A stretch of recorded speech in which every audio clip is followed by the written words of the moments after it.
Thank you so much. Sorry, your name? Kat. Okay, nice to meet you. I'm Kat.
Hello.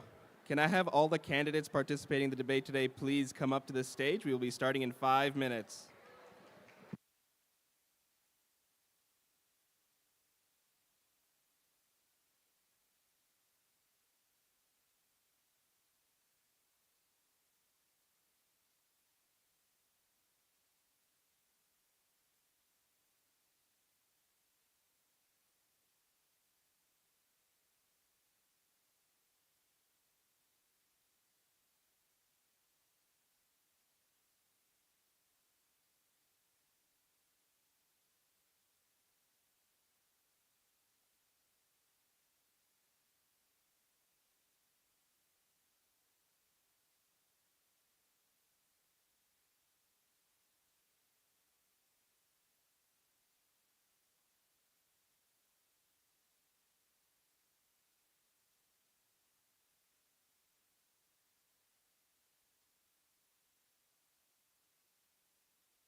Testing.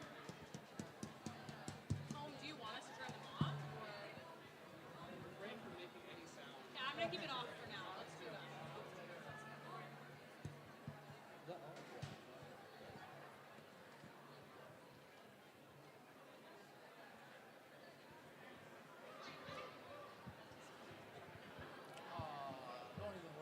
Good evening from the University Community Center at Western University.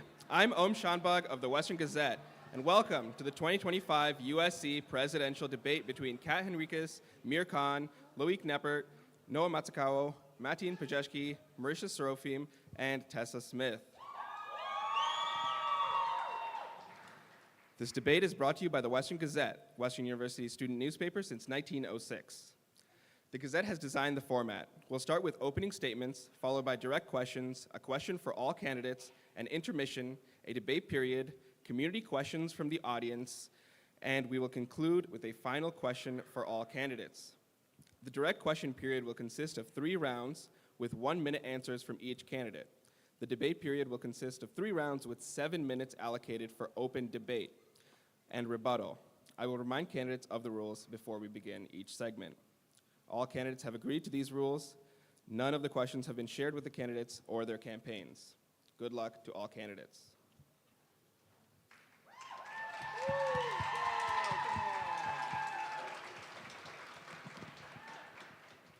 We will begin with opening statements. Candidates, you each have 1 minute. We'll start with Kat Henriquez.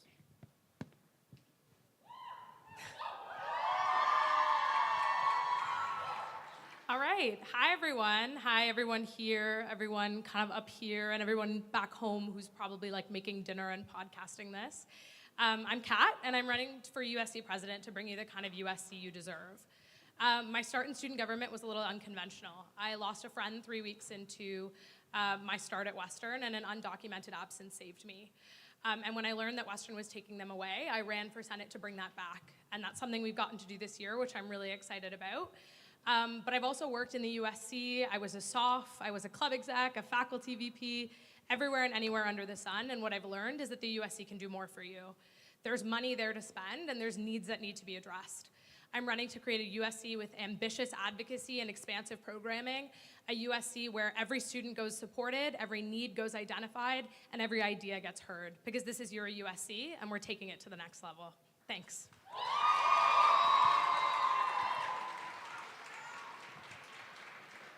Thank you, Kat. Now we'll go to Mir. Hello, Western. My name is Mir Khan, and my name is also the underdog. So what I'm trying to bring to Western is to revolutionize this school for the rest of history, put us on the map, and change the history of education in Canada. So a little bit about me is that I've started a few initiatives, one being Hoops for Gaza, which helped send initiative like money to the people for aid. Then I've also started initiatives for mental health to support mental health crisis at Western in 2021. I've also started an initiative for the London community called Warm with Western. So that involved rounding up the Western community to get donations of warm clothing so we can donate it back to the London community to benefit those who may need it the most this winter. So on top of that, what I want to bring to Western is an efficient campus that is modern and also inclusive at the same time. At the end of the day, my number one priority as a regular student is to make sure... Thank you, Mir. That's your time. Thank you. Next is Loic. Hello, Mustangs. My name is Loic Neppert. I'm a fourth-year medical biophysics student running for USC president. I'm the president of the Alzheimer's Western Club, VP of Finance for the Medical Biophysics Student Network, and a student researcher at Lawson Health Research Institute. I believe these experiences make me a well-rounded candidate to represent all 29,000 undergraduate students at Western. And I would describe myself as a highly energetic, results-driven student who thrives in both academic and social environments. The 5 pillars of my campaign are community engagement, academic empowerment, sustainability and affordability, safety and wellness, and student experience. I really believe that Western has a great community of driven students who are highly intelligent and motivated, and I would love to advocate and represent all students here at Western. Vote Loic Neppert to see that happen. Thank you very much. Thank you, Loic. Now we'll go to Noah. Good evening, everyone. Thank you so much for joining us. My name is Noah Matsukao, and I'm running to be your USC president. What I want to see at this campus is a community of friends.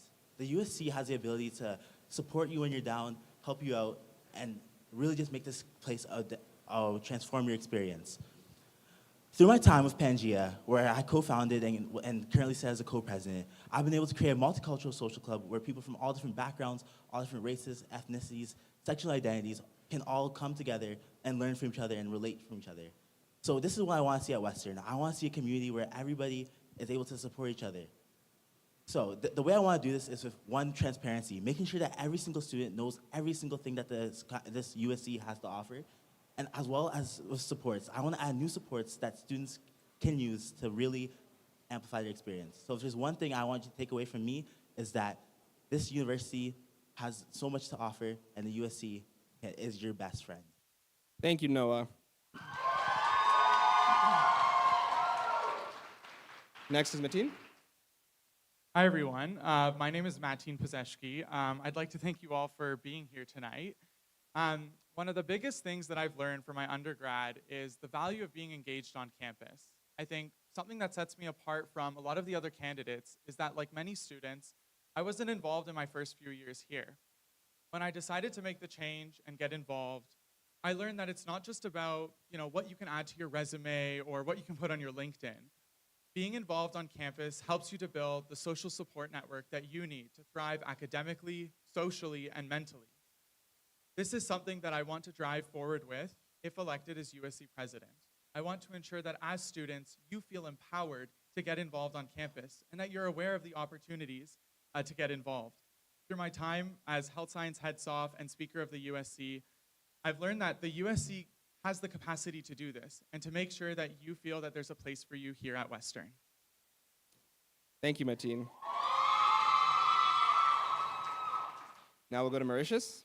Hello, Western, Huron, and King students. So my name's Mauritius, and I believe that leadership is a philosophy of service. Leadership means to serve. And with that, I go through and do everything I have done, from Science Council President to USC things. That's my philosophy. That's how I do things. This campaign is not about promising long-term abstract advocacy goals. It is not about doing large, ambitious initiatives that will cost you much money or either cut services from the budgets and services you rely on. It is about solving your day-to-day problems. It is about solving the problems that you feel having an impact on your day-to-day lives so that you see what the USC can offer you is something tangible, something attainable, and something that is high impact. And for that reason, I made this campaign to be all of that, to solve your problems, and thank you very much.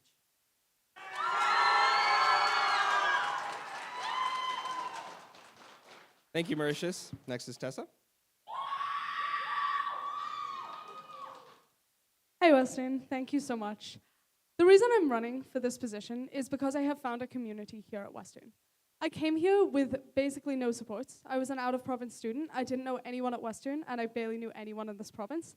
And I really managed to find myself through the student community here at Western. I am motivated to give back to you because I believe in a USC that works for all students and not just the students who care about the student council and who actively seek out its resources. I know from talking to students around campus that around 90% of students do not care about student council at all, and I think that's valid. So I want to bring the supports to where the students are. From my time in council and working in the student community, I know how council runs, I know how to use it, I know how to operate it so that we are able to get these resources that are already provided effectively to students by going to where they are, by providing these services directly to you, by interacting with the affiliate colleges, the small faculties, and working for all students. Thank you, Tessa.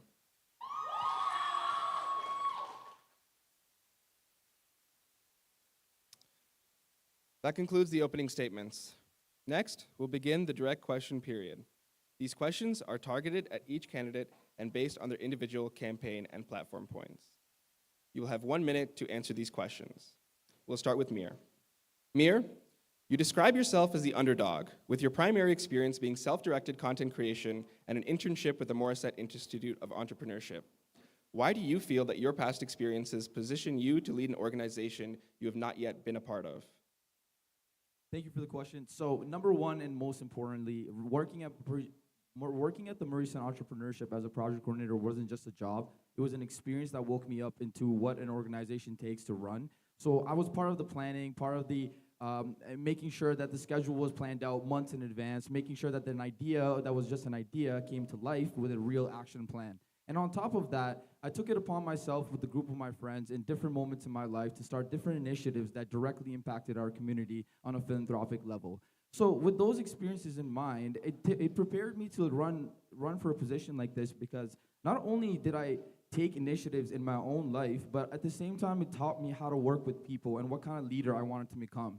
And the type of leader I am is generally the person who would wash the dishes first before asking his peers to wash the dishes. And that's just an analogy that I like to give, that I like to get my hands dirty and pick up the work if I need to, and before I tell other people to do the work. Thank you very much. Thank you, Mir. Next, we move to Loic. Your on-campus leadership experience comes from being the president of the Alzheimer's Western Club and a VP for the Medical Biophysics Student Network, two groups with no ties to the USC. How do you plan on leading an organization you've never been a part of? Sorry, the Alzheimer's Western Club is a part of the USC.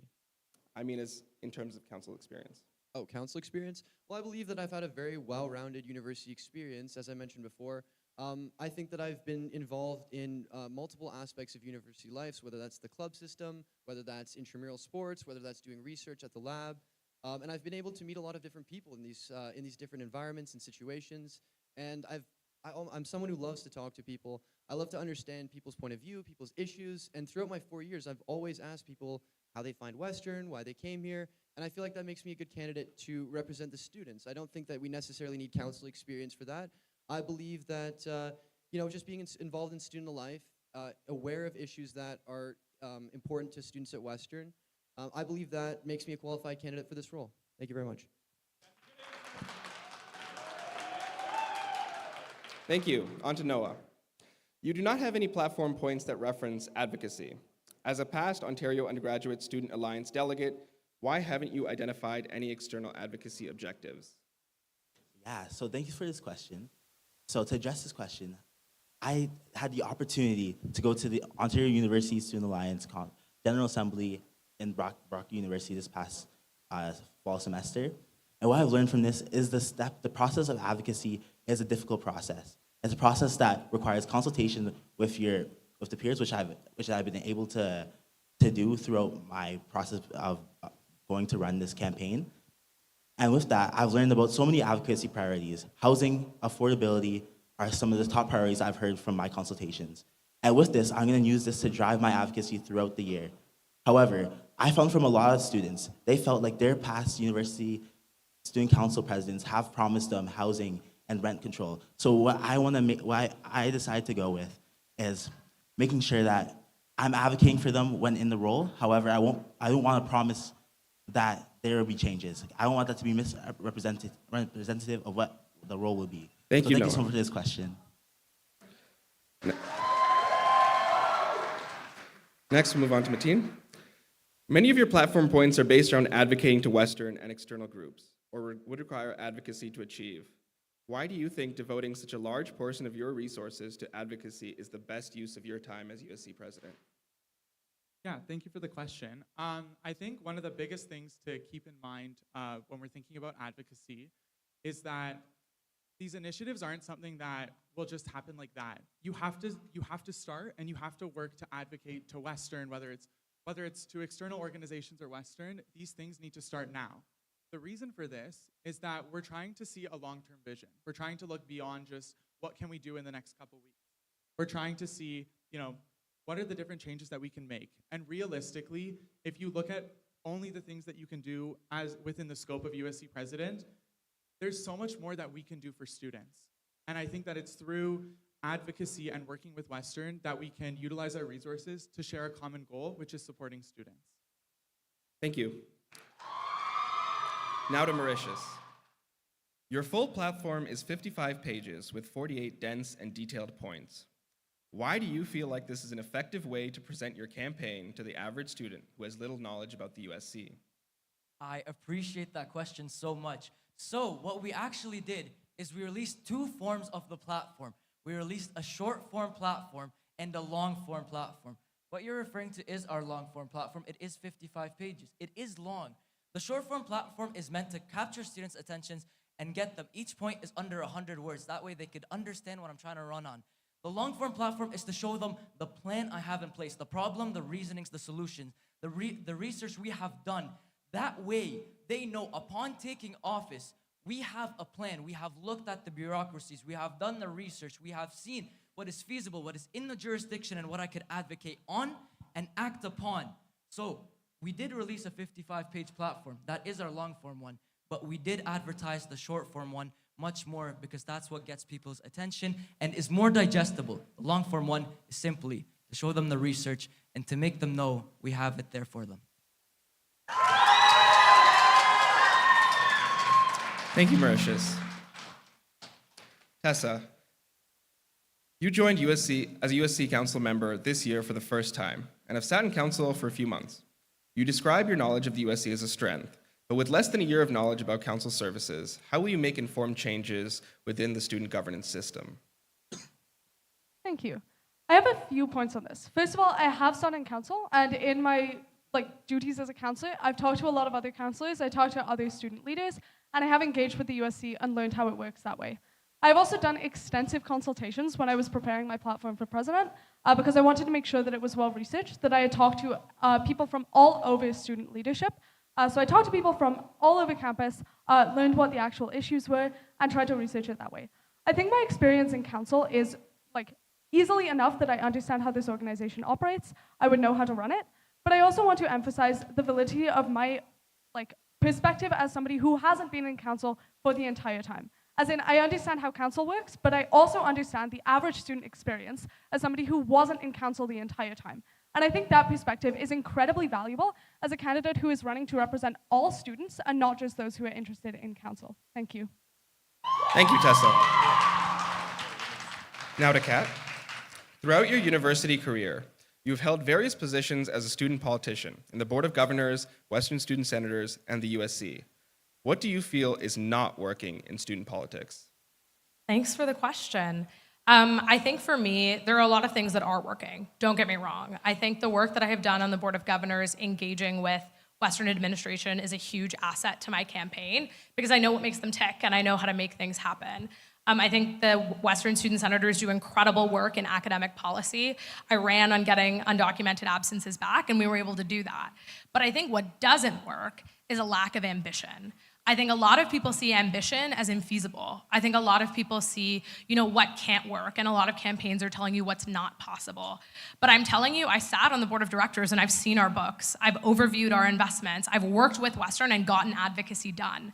I know that you deserve more, and I think what's missing is a candidate who's willing to put more on the line for students, willing to spend the money, willing to put in the work, and that's the kind of candidate I am. So I guess the question is what's missing from student politics is me as USC president. Thank you. That concludes our first round of direct questions. We will have 2 more rounds. For our second round, we will begin with Loic. Your platform lacks plans to externally advocate on behalf of students' interest to all levels of government. This has historically been an important role of the USC. Why were no external advocacy plans included in your platform, and do you plan to address this? Yeah, I do plan to address that. So when I was making my platform, I really wanted to focus on what was realistic and feasible to implement here at Western, and that was the priority I focused on. I focused on issues that students brought to me through my consultations, experiences or issues that I've experienced myself, and I do have some long-term goals. The long-term goals are getting the Western outdoor rink going, same with the Kings one. That is definitely something we're going to have to advocate to the city for. But I think that is a long-term goal that many students at Western will be able to take advantage of and will honestly make their experience at Western unforgettable. Thank you. Thank you, Luke. Now on to Noah. Noah, you describe fraternities and sororities as integral to the Western community and propose offering them on-campus space to fundraise. In 2021, the USC removed the privileges of Greek life, alleging they support a toxic culture. A year ago, 85% of council voted against reinstating anti-sexual gender-based violence and hazing training for members of sororities and fraternities in exchange for the privileges. How do you envision balancing your support for Greek life with the interests of the broader community? Yeah, so thank you so much for this question. So through my consultations with members of Greek life, I found that there's so many students who are involved in these and Greek life. And I think the strength of the USC is when we're all together, all united, and all know that are all on the same page. So this effort and this platform point aims to address the division between Greek life and the USC. So this platform point is not that to completely integrate and have it together. What this platform is attempting to do is to slowly build this connection back up with Greek life. This platform point is not about fundraising for the fraternity, but rather for philanthropy, where a lot of Greek life is participating in philanthropy, and this is great initiatives and great skills for students to have.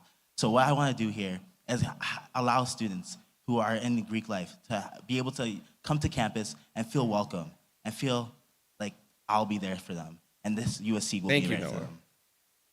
Thank you. Now, Mateen, in your platform, you suggest expanding the USC's Free the Dot program, which provides free menstrual products in on-campus bathrooms. To expand this program, you plan to partner with Western University and an external partner, such as the Period Purse, to obtain funding and resources. Sitting USC President Emily Kalajian has not yet achieved her goal of partnering with Western to take on a larger role in the Free the Dot program. If so, why would your approach be successful? Yeah, so I think what's built into my approach is I'm trying to go about making sure that Free the Dot can be sustained in two different ways. So the first way is to continue advocating to Western, showing student data, having survey groups, conducting this data to be able to show that this is a service that students need. This will help me to be able to advocate to Western. But then the flip side of it is partnering with an external organization.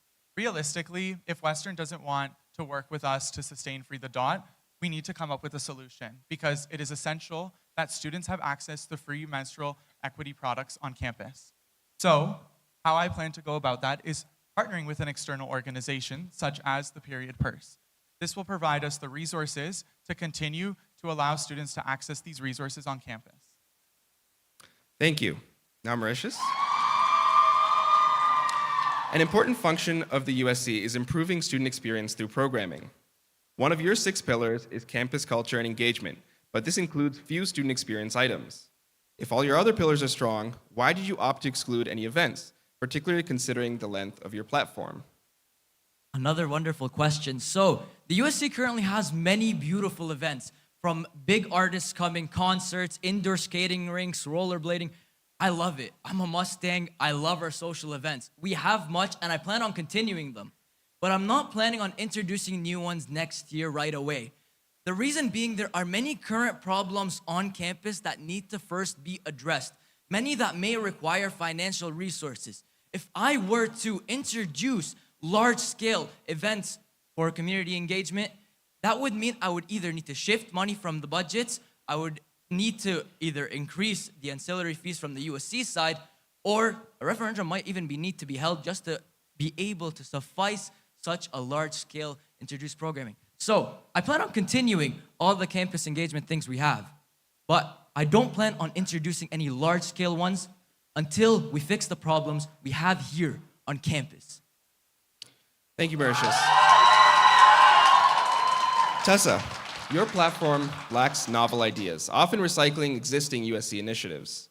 What new ideas will you bring to your term as USC president? Thank you. So I think my platform actually does, I want to slightly push back on that there. I think there are quite a few new ideas in my platform.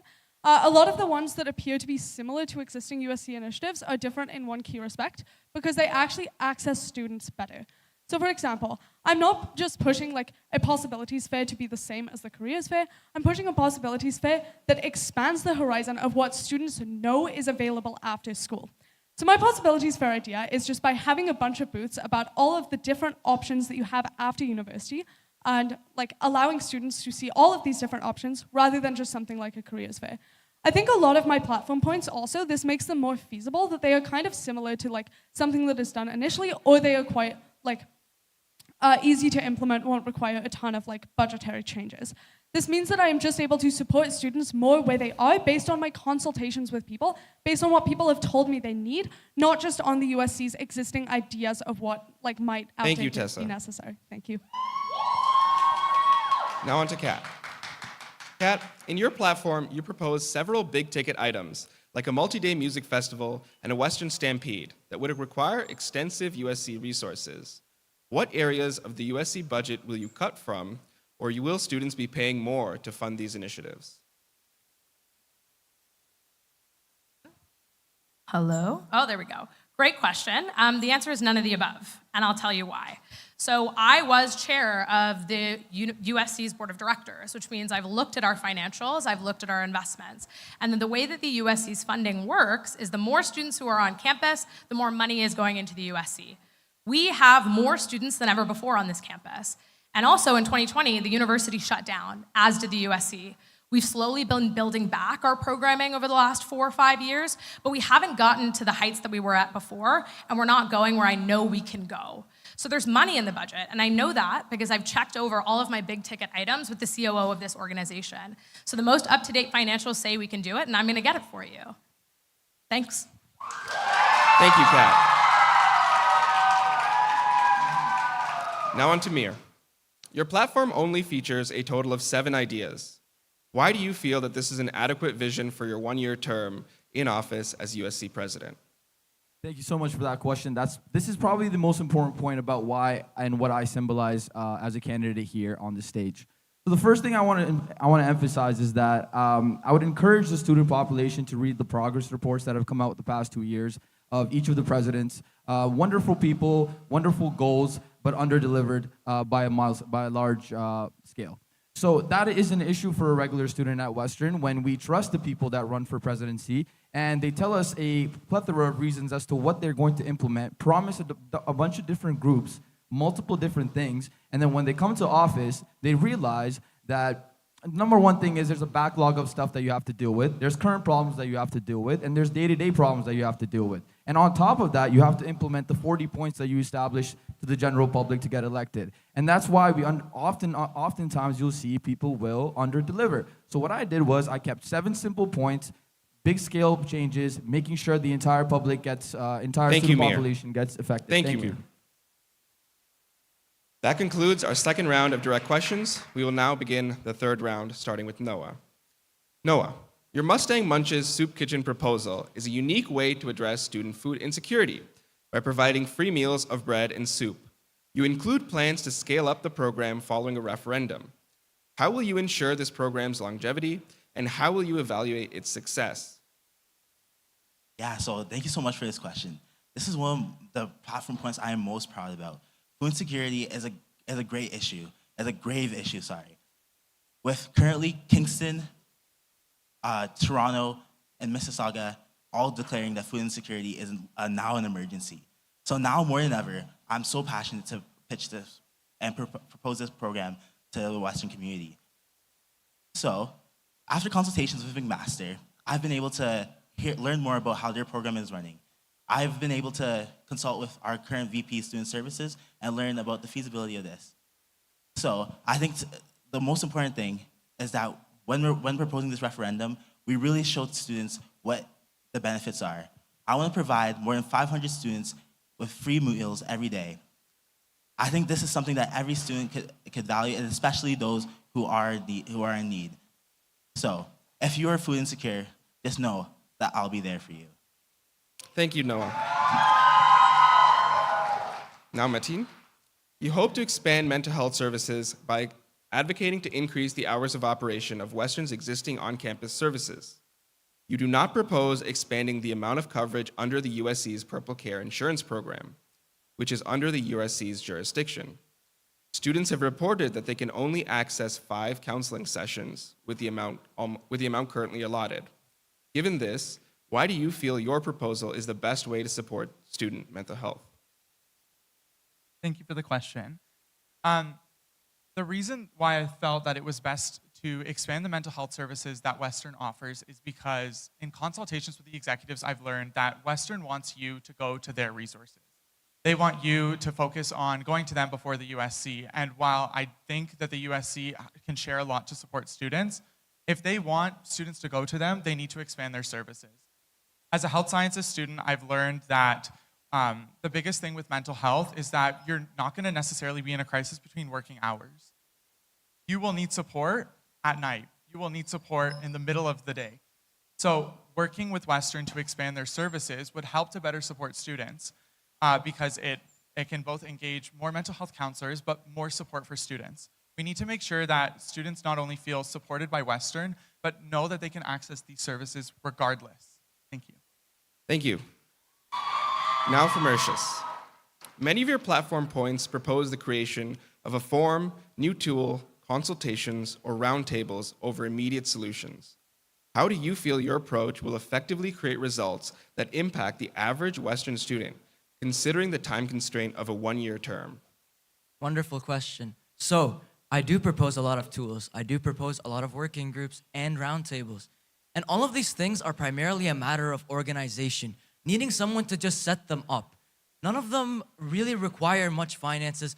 None of them are needing a budget or so. They just need to be built. And within that 1 year, all of it really is organization. Very few items would need the entire year. Many of the items could be implemented very early on at the start of first semester. And for that reason, I see most of these platform points that result in needing a tool, needing a working group, as merely a matter of organization. Someone just needing to set these things up and get them going. Thank you. Thank you. Now for Tessa. Tessa, your platform has a few points dedicated toward former Brescia students. Considering that the transition from Brescia to Western is officially complete, why does your platform emphasize support for these students? Thank you for the question. Well, I think this is addressed by my focus on community. I managed to find my community at Western through the smaller niche groups that I had a lot in common with, and I think this is how most students experience university, including former Brescia students. There is a unique community and culture on Brescia campus still, and through former Brescia students that I really want to support because a lot of people have found their community here, a lot of people have found meaning here, and I think that ought to be preserved. This is why I want to focus especially on uplifting these communities, because if I don't see a point in allowing a niche or allowing a community that really resonates with people and makes people's student experience meaningful, if we can instead support this community, allow it to continue, and help make people's lives better. Thank you. Kat, in your platform, you propose holding a referendum to levy an optional $4 fee to students, which the USC would redirect to fund student entrepreneurship. The Morissette Entrepreneurship Institute is extremely well funded and offers considerable opportunities for students to receive thousands of dollars in funding and scholarships. Why do you think this is the best use of student funds? Thanks so much for the question. I'm very familiar with the Morissette Institute because I'm actually in the Founders Program there. And it's a great initiative for about 10 students a year. I think for me, what the USC is meant to do is support your goals. I said at the beginning that I'm building a USC where no student goes unrepresented, no idea goes unheard, and no need goes unsupported. And what makes us different from the other funding opportunities available on campus is that our fund, the Entrepreneurship and Social Impact Fund, will be available no matter your faculty, no matter your academic status, no matter if you're a part-time or a full-time student. This is a University Students' Council that is supposed to work for you, and so we're gonna put your dollars to work for you. I think that this is a great initiative that will support students from across campus and will give especially people focused in social impact and non-for-profit work the kind of support that just doesn't exist on campus. I'm really excited to bring it to you, and I can't wait to see what's next. Thank you. Now for Mir. Mir, in your platform, you propose providing ChatGPT Edu access to all students. Currently, all students have access to Microsoft Copilot. Considering Copilot was built using the GPT-4 model, why do you feel providing students with access to GPT-4 is a good use of student funds? Thank you for the question, because I lost my voice talking to 300 students this week, and they all have answered one question to the question, do you use ChatGPT? And they all said yes. Not a single one of them mentioned Copilot, and that is indicative of exactly what the student population is using on a daily basis. So with keeping that in mind, And saying that I'm student focused, I'm gonna focus on what students use. And students use ChatGPT, and that is a matter of fact in this time and this day and age. So we're gonna stick with that, and we're gonna get students ChatGPT for free next year. Thank you. Thank you. Loic, your platform largely does not include initiatives to support equity-deserving groups on campus, aside from your advocacy goal to hold Western accountable to comply with the Ontarians with Disabilities Act. How do you plan on supporting students in equity-deserving groups? Thank you very much for that question. Now, through my student consultations, I had mixed reviews with some of these issues, such as EDID, and I got mixed feedback with regards to the responses I got. Most students found that the current levels of support were effective, but my platform and campaign team have also explored alternatives, such as an LGBTQ plus student mentorship program for these students when they enter the workplace, as well as an upper year mentorship program for Indigenous students. And I'm always happy to explore these options. If elected USC president, I'm always interested in hearing people's opinions, feedback, and I'm willing to implement them if the students truly do believe that these are necessary. Thank you very much. Thank you. That concludes our directed question portion of the debate. Next, we will begin with a question for all candidates. You each will have 1 minute to answer this question. If you were only able to achieve 1 point on your platform, what would you prioritize at all costs? We'll start with Mateen. Thank you for the question. I think the biggest point on my platform that I would want to prioritize is revamping the USC Now app. There's a whole lot of my initiatives that are tied to this app. And so the idea with this app is that we're making campus more accessible to students. We're having them understand, like, what is the programming out there for them? Can they find a place on this campus? What are the opportunities for them to grow? Engaging and revamping this app is something that I think is really important because students have shown that they want to be engaged with this app. We see this through orientation week when thousands of students download the app and they get involved with using it. But after O week, the USC doesn't utilize this app. And it's something where it becomes a barrier for students to understand what's out there for them on campus because they have to rely on their social support networks or the people that they're around to understand what they can get out to. Revamping the app would allow students to access resources and services on campus, and this is why I think it's the most important thing to prioritize. Thank you. Now we'll move to Mauritius. Equitable treatment for all groups and individuals approaching the USC.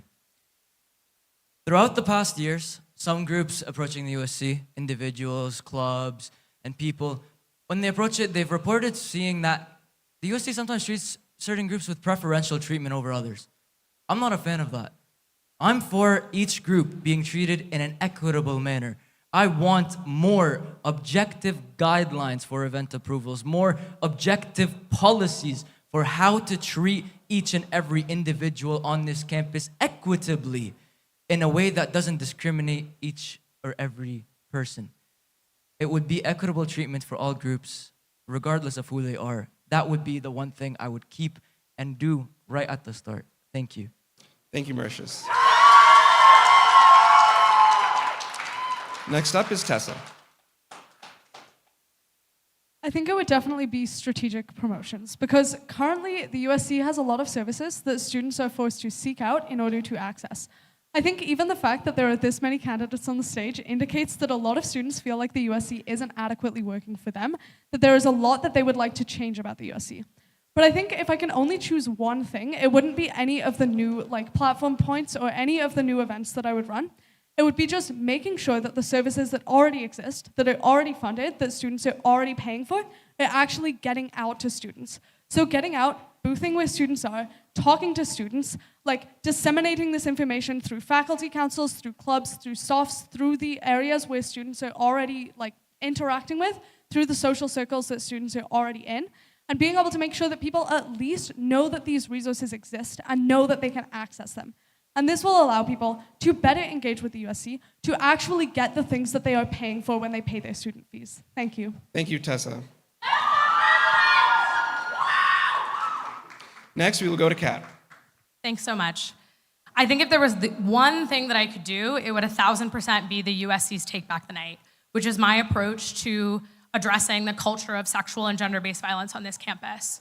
I'm really disappointed for students because I'm the only candidate on stage who's meaningfully contending with gender-based and sexual violence culture, despite the fact that all of us were at this university when there was a mass roofing incident at Medway Sydenham Hall. I soft there in part because I wanted to do my part to address sexual and gender-based violence. I did a year-long research project on tackling gender-based and sexual violence at universities. And I know for a fact that the only way that we can do that is if we all come together. I'm partnering with the White Ribbon Campaign as well as the Moose Hide Campaign. And we're gonna start the conversation again on sexual and gender-based violence on this campus because I want students to know that under my USC, I'm gonna make sure and I'm gonna work hard as I can to make sure that you always feel safe on this campus. Thank you. Thank you, Kat. Next up is Mir. So basically, when the exam season starts at Western, it can be very hectic at the library. And as a regular student, and I can keep emphasizing the fact that I'm a regular student, is because I noticed one thing, and that is students will roam around libraries in order to look for spots. That's pretty inefficient because a student told me yesterday they spent an hour looking for a spot and gave up and went home. So what I'm planning to do is implement occupancy sensors that are non-invasive to be able to give you to the T what spot and what desk is available on what level live before you ever enter the building. And on top of that, I would like to implement this into the rec center and reduce wait times for Western students. Thank you very much. Thank you, Mir. Now we'll go to Loic. The big ticket item that I would make my first priority as USC president would most definitely be starting a Frost Clubs Week. I think the club system at Western University is something that makes our school truly unique. I think it's one of the best ways to meet people outside of academics and classes or outside of the bars or intramurals. You're able to truly find like-minded individuals at these events, at these clubs, and you're able to connect with people that you have stuff in common with. I also think that there's great initiatives such as philanthropy clubs, cultural clubs is really a great way for people to connect with other Western students. And I think that a lot of people are kind of intimidated by joining the club system in the first year, in the first semester, and they often put it off to second year. And I did this myself. And I truly regret it. As soon as I joined the club system, I'm like, wow, this is great. I really love the people that I work with, the skills I learned along the way. And I feel like introducing a Frost Clubs Week would allow for students, especially first-year students, to understand the academic commitments Thank you of very first much. semester. Thank you very much. That's your time. We will now move to Noah. Thank you. So the number one priority of mine is to making sure that when every student comes to campus, they feel safe and they feel like they will be supported. So one of my platform points that I feel like does this best is the student mail delivery service. Students often come to campus and feel like their packages that are being delivered to their house may get stolen and that they have to rush home, missing out on important classes, on important time to catch up with friends, on important club meetings, and on important research. So I want to give that time back to students by providing a mail-in service in the UCC that students can always access. More than that, I want to make sure it's promoted. I want to make sure that every single student knows. Because currently, at the Canada Post Office, you can have packages delivered, but they don't have nearly the capacity to have every student have their packages delivered. So I want to expand this to each and every student so that each and every student can benefit from this service and will have a great time at Western. So thank you so much for this question. Thank you. Thank you very much, Noah. This has concluded the first half of our 2024-2025 presidential candidate debate, and we will now take a 10-minute intermission. Please stay tuned for the next segment, where candidates will go head-to-head on campus issues.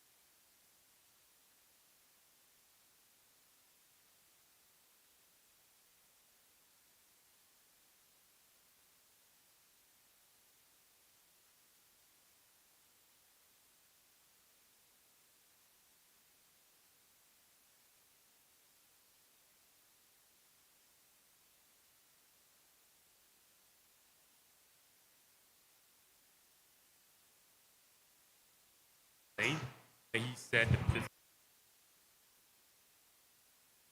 You know what? I want to run for president. Give me that shit.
Hello. Can all candidates please return to the stage for the debate?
Hello, everyone.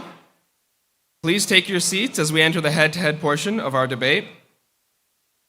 I would like to welcome back all our candidates to the stage. Again, my name is Om Shanbach, and standing next to me is Finn Toporowski. He will be helping me with this portion of the debate. Candidates will be asked 3 question prompts. After each question is read, candidates will be given 1 minute to respond. Once every candidate has answered, we will then enter a 7-minute open debate where candidates can discuss each other's answers and challenge each other. For our first question, students are struggling with the rising cost of living. From your point of view, what can the USC be doing to help support students facing the affordability crisis? For our opening statements, we'll start with Mauritius.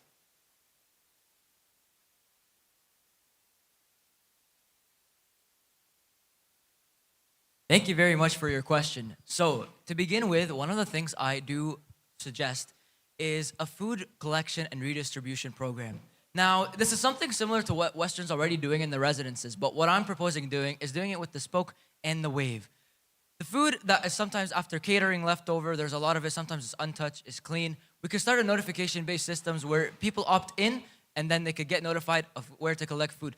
Leftover donuts, leftover produce, they could go, they could collect it, they could get it for free or at a reduced cost, or even looking at a partnership with things like Too Good To Go. With affordability, it's important that each amount of money you pay for is accounted for, and this is also why I plan on increasing advocacy to push, working with the faculty councils to tell you what your student donation fees are going to. A lot of us are paying them, and we're not 100% sure where they're going. And I will strive to empower the faculty councils to help them be more transparent and to show you how it's used, each ounce of your dollars. Thank you. Thank you, Mauritius. Next up is Tessa. Thank you. So the first thing I really want to demonstrate on here is that one of my platform points is pushing really hard on municipal advocacy, i.e. students can get a lot more benefits through going directly through the USC representing them to the municipal government and trying to push this like smaller scale government for things like affordability, on things like housing, changing zoning laws to better serve students. But I also have some directly applicable points. The first is things like working with other food banks like the SOGS one and the KUCSC one to like get these services to students better. But additionally, I think just on my engagement point, when we are able to better get to students, better tell students what resources we already have, then they are able to access services that already exist. Things like the USC Food Bank that already exist, things like affordability supports that are already present on campus. Thank you. Thank you, Tessa. Now we'll go to Kat. Oh, there we go. I think for me, the biggest thing is that we need to work with every single level of government in order to get things done for students on affordability. The municipality is responsible for a lot of things, including the LTC, which is one of the most underfunded services in the city. The province obviously is in charge of, rent controls, but also the feds. The feds do a lot in terms of international student caps. They did the grocery rebate. They're doing the tax-free holiday right now. I think it's really important that Western students have engagement on every level of government, which is why my advocacy is so strongly centered around political engagement. I've done lobbying work for the USC, to members of provincial parliament on food insecurity, on housing, on responding to hate-motivated attacks on campus. But at the same time, I also have a platform point on needs-based club bursaries, giving students financial support to join the club system, because when you're struggling with affordability, you don't just need a roof over your head and you don't just need to get to your classes. You deserve to participate in every area of campus life, and that's what I'm gonna get for you. Thank you, Kat. Next, we'll go to Mir.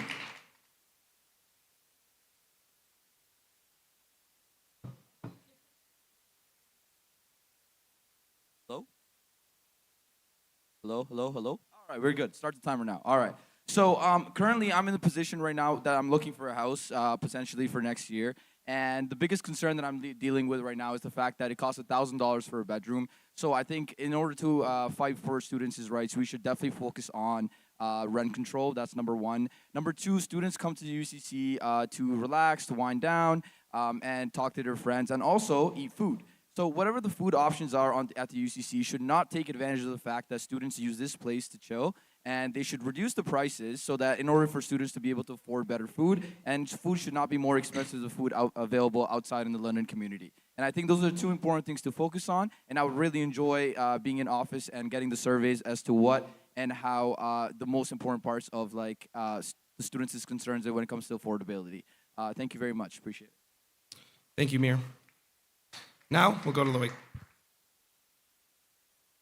All right, affordability was a big part of my my presidential platform. We addressed this through multiple issues, such as the Green Exchange is a great example of this. This will allow upper year students who are moving out of university to connect with lower year students who are moving into a house. It'll allow for a decentralized platform where they can exchange their unused goods that they're not going to be taking on after university. We also want to introduce a rewards program at the Spoke to reduce lines and increase student engagement there.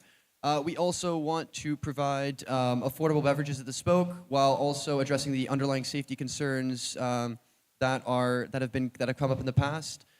We also are looking to put in place a free meal for faculty sauce to help them with their programming with the increased contract now that they have to plan 3 events. Thank you. Thank you very much. Next up is Noah. All right, so I think one of the strongest tools that we'll have to combat affordability is our advocacy.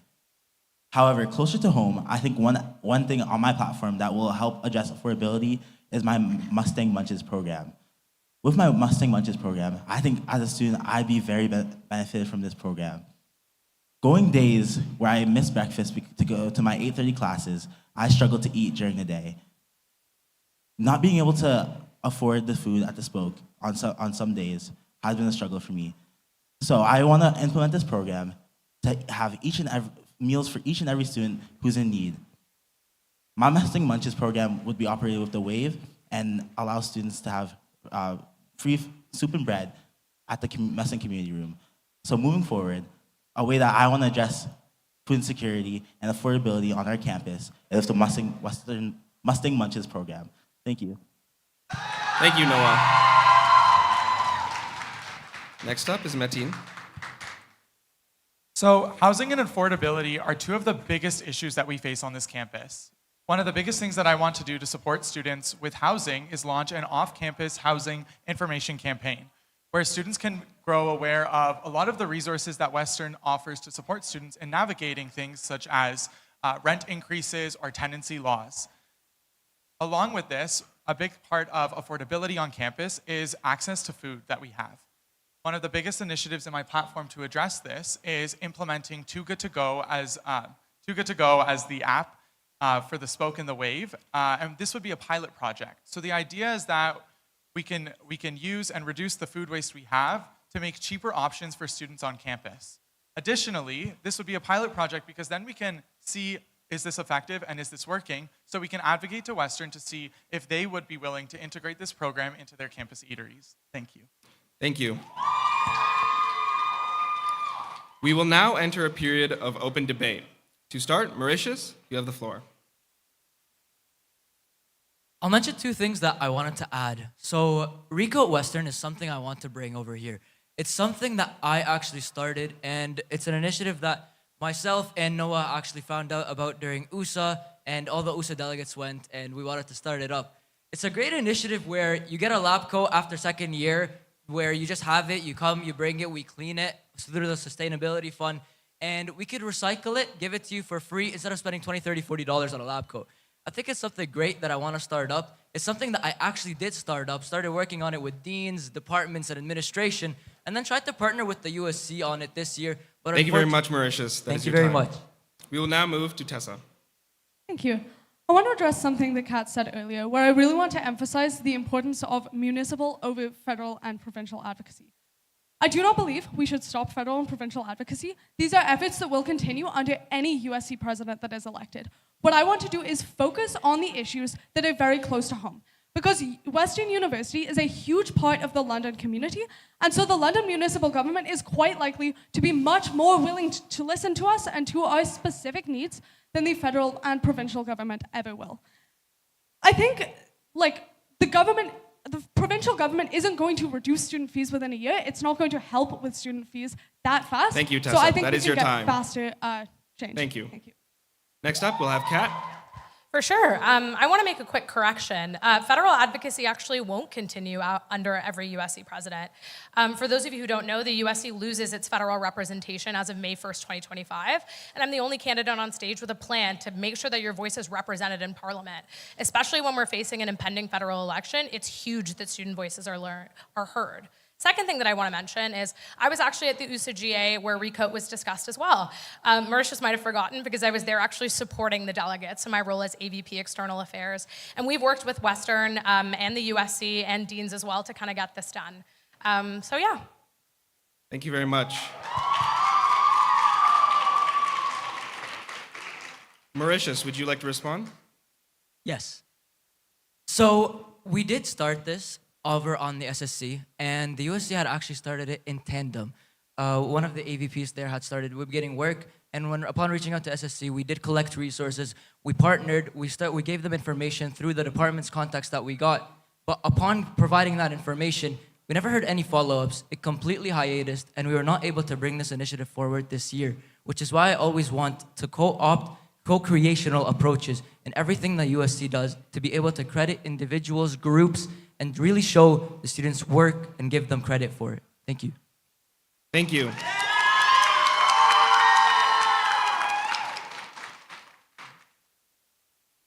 Okay, thank you, candidates. We will now move on to the next question.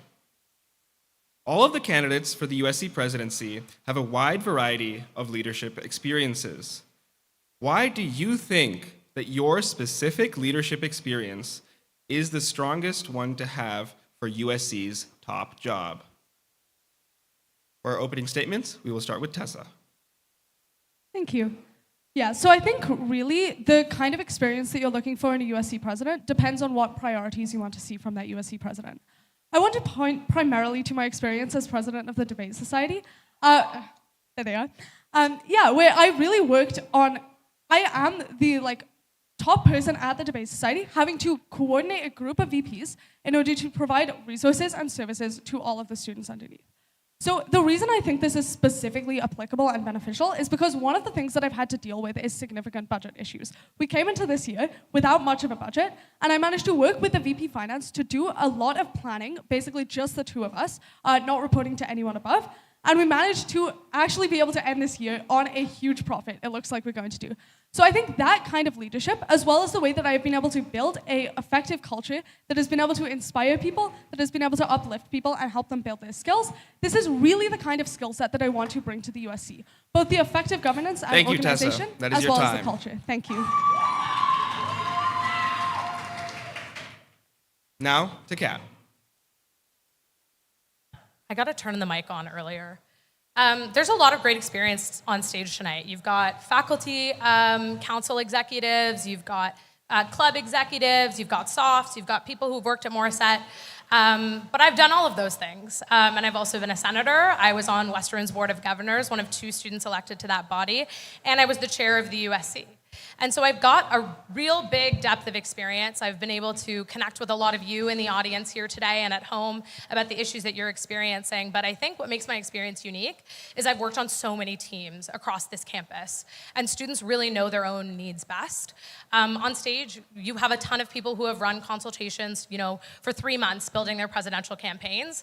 As a senator, I've run consultations for 3 years, talking to students about their concerns, actioning advocacy that they need, creating a USC that I know that I can create, one where every student goes represented, every need goes addressed, and every idea goes heard. Thanks. Thank you, Kat. Now we'll go to Mir. So as a regular student, my biggest concern with the people that I have been running our student council is the fact that, yes, the promises have been made, and they've been undelivered. But the biggest issue right here is how come we still have students that are wasting time in the library looking for spots for the past decade? Why, if consultations have been done, how come this issue hasn't been addressed? That's a question that I would like to pose for all the candidates, actually. And number one on top of that is, if you were really consulting students, you would know that every single student is using ChatGPT right now, and they're paying $40 a month for that. And if you do the math, that's $480 a year. So for a tool that every student is using, and and it's incurring them the cost of $480 a year, why has that not been addressed? And that's a question that I would like to pose for everybody. Thank you very much. Thank you. Next, we've got Loic. I believe we have an extremely qualified group of individuals on stage, but I believe the reason why I would be an excellent next USC president is that I've grown so much through my time here, whether that's through the club system, through intramurals, the Western Gym, through research, through advocating on behalf of my faculty, through my faculty club. I believe all of these positions and experience really give me the skills and tools, as well as information, to advocate on behalf of the undergraduate students of Western University. Thank you very much. Thank you. Next, we'll go to Noah. 200 million years ago, all the Earth's continents were together as one. This is a pitch I say to everyone who comes to the Pangea booth. Being able to bring this back to Western is such a proud accomplishment of mine. Being able to create a club from the ground, starting from $100 at the beginning of Clubs Week, has been such a milestone for me. Being able to consult with different club leaders, learn how they did it, and be able to take that back to Western and build that community has been something that has made me a great leader. Being able to build that is something that I'm very proud of, and something that not too many other people have gotten to do on the stage. Additionally, I've been able to work with so many different people, considering my 50-person exec team of Pangea, my 50 Frosh, or my 24 Softs on my Bait and LST team, Bait and Soft team. Because of all these skills and all the people experience and all the experience building systems, I think I'm a great candidate for USC Prez. Thank you. Thank you very much, Noah. Next up is Matin. Yeah, so I love this question. And to everyone's point here, a lot of us are great and qualified candidates that have a lot of different experiences on this campus. I think one thing that sets me apart is being a faculty heads-off. Orientation week is a massive part of the USC. Being a heads-off has helped me to not only work with the Vice President Orientation and Programming to develop programming that is accessible to students and supportive to first years coming to campus, but being a heads-off also allowed me to empower other students to enter into leadership positions on campus. This is one of the biggest things that I think is important for a USC president to have, as they facilitate and oversee so many different programs and supports for students. It's important that this is an experience that we carry forward to make sure that students feel supported as they navigate new leadership positions on campus. Thank you very much, Matin. Next is Mauritius. I have a wide array of experiences, but that only limits my perspective to the ones I have had. Each candidate here has consulted countless of hundreds of hours and have found problems and have tried to come up with solutions with the perspectives they have that they think is best. So each perspective's different, and I wouldn't say my perspective is better than anyone else. I just bring a different perspective. Like Mir said, I want to let students know anybody can be able to run for this position. What you need to do is find the problems and work on a solution with the perspective you bring, because you'll offer value regardless of the background that you come from. Thank you. Thank you, Mauritius. We will now enter a period of open debate. To start, Tessa, you will have the floor for 40 seconds. Thank you. I want to talk about perspectives again. And I want to specifically address this to the people who have been in student council for an extensive period of time. Because again, I think my perspective, the value in my perspective comes from the fact that I was a regular student. Everyone's talking about consultations, how much they've talked to people, but this does not overpower the value of having actually lived through these issues.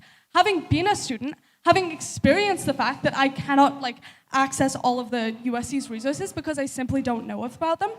And I would say to anyone who is just pushing all of these consultations without having actually been here, that you probably won't be able to reach students quite as well. Thank you. That is your time. Kat? Yeah, I want to completely agree with Tessa here. I think one of the fundamental foundations of my platform is that students know their own needs best. I've been running these consultations for a really long time, but to really understand the issues, you have to talk to people, and you have to talk to people with lived experience, so I completely agree. What makes my platform different and what makes my campaign different, I'd like to take you back to our slogan. It's our Western, our vision, because we believe that your vision should be the USC's vision too. So if you go to our website at teamcatusc.com and fill in the share my feedback or share my vision button, we're gonna take that feedback, turn it into a second platform drop next week. That way your vision can be our vision too. Thanks.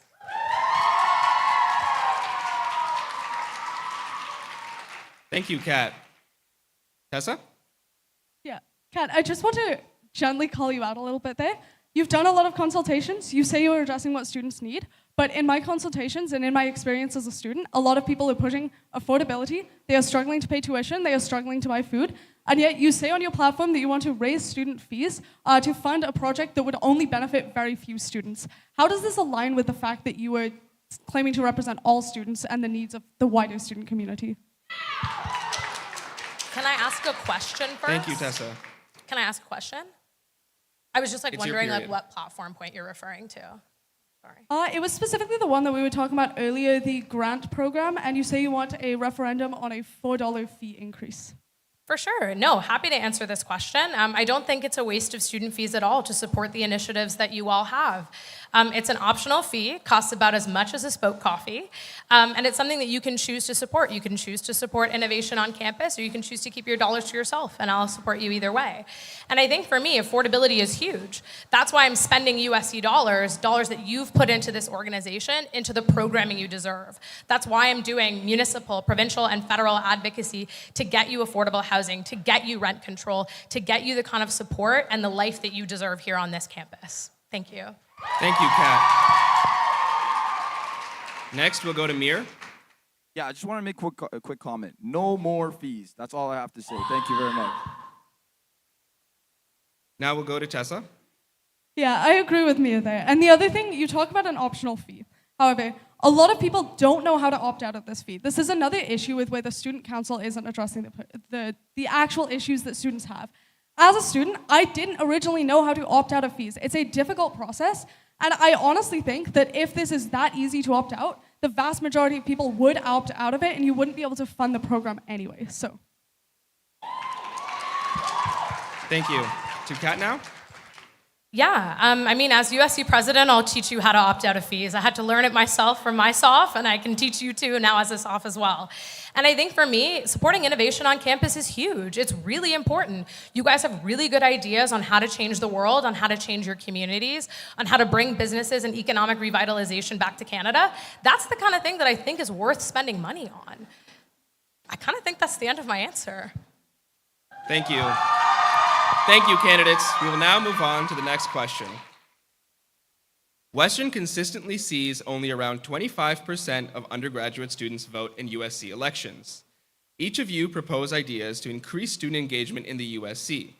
Why do you feel that your ideas will be more effective in getting students to care about the USC and politics? For opening statements, we'll start with Kat. For sure, and I turned on my mic at the right time this time. I think for me, getting student engagement up means giving them change that they know that they can see. So a lot of students feel that the USC hasn't provided the kind of supports that they're looking for, or they've been promised things by candidates and then they haven't seen them through. A lot of people have alluded tonight that I'm a career student politician, and it's true. I started out in first year fighting for compassionate accommodations, but then I got them. I ran a campaign on the Board of Governors to divest this university from weapons and fossil fuels, and that's work that I'm doing at this university right now. I was hired to the chair of the the USC's Board of Directors, a lot of jobs on campus. And I was able to help the USC divest from fossil fuels a year ahead of schedule with a stronger portfolio return. It's only an issue to be a career student politician if you're not keeping your promises, because my platform is not a list of proposals, it's a platform of promises that I will get for you. Thank you, Kat. Next, we'll go to Mir. So yeah, I am part of that population that didn't really involve themselves with the USC, and I think I make up a majority of Western, to be honest with you. And I think at the end of the day, like, if you want to engage your student population, right, you might have to do some things that directly affect the entire population. Because once you make a change that was going to affect the entire population, you're going to start seeing that students are going to catch notice. For example, it's great work that you did when you did the student absences, and I think that's the reason why people know the USC exists again. So we need to make more movements like that. For example, the occupancy sensors to reduce wait times in libraries and rec centers, and also at the same time save people money, $480 a year per student. So that's going to affect their image of the USC. Thank you very much. Appreciate it. Thank you, Mir. Now we'll go to Loic.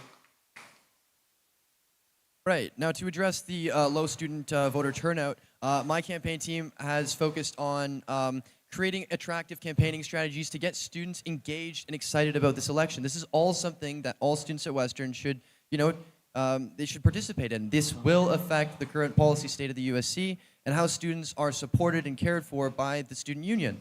I've done this through exciting campaigning strategies such as the campus cruise to get everyone excited about the elections going on, the debates, everything like this. I've also liked to implement realistic policies that people can see and see tangible differences at, like the McKellar Theater, revitalizing that, Dollar Beers at the Spoke, initiatives like that, Clubs Frost Week. I really think are initiatives people can see the difference in and notice the impacts that it will have in the student community and for Western students. Thank you very much. Thank you. Next, Noah. In my first year, I didn't even know when the election was. I didn't vote in my first year election.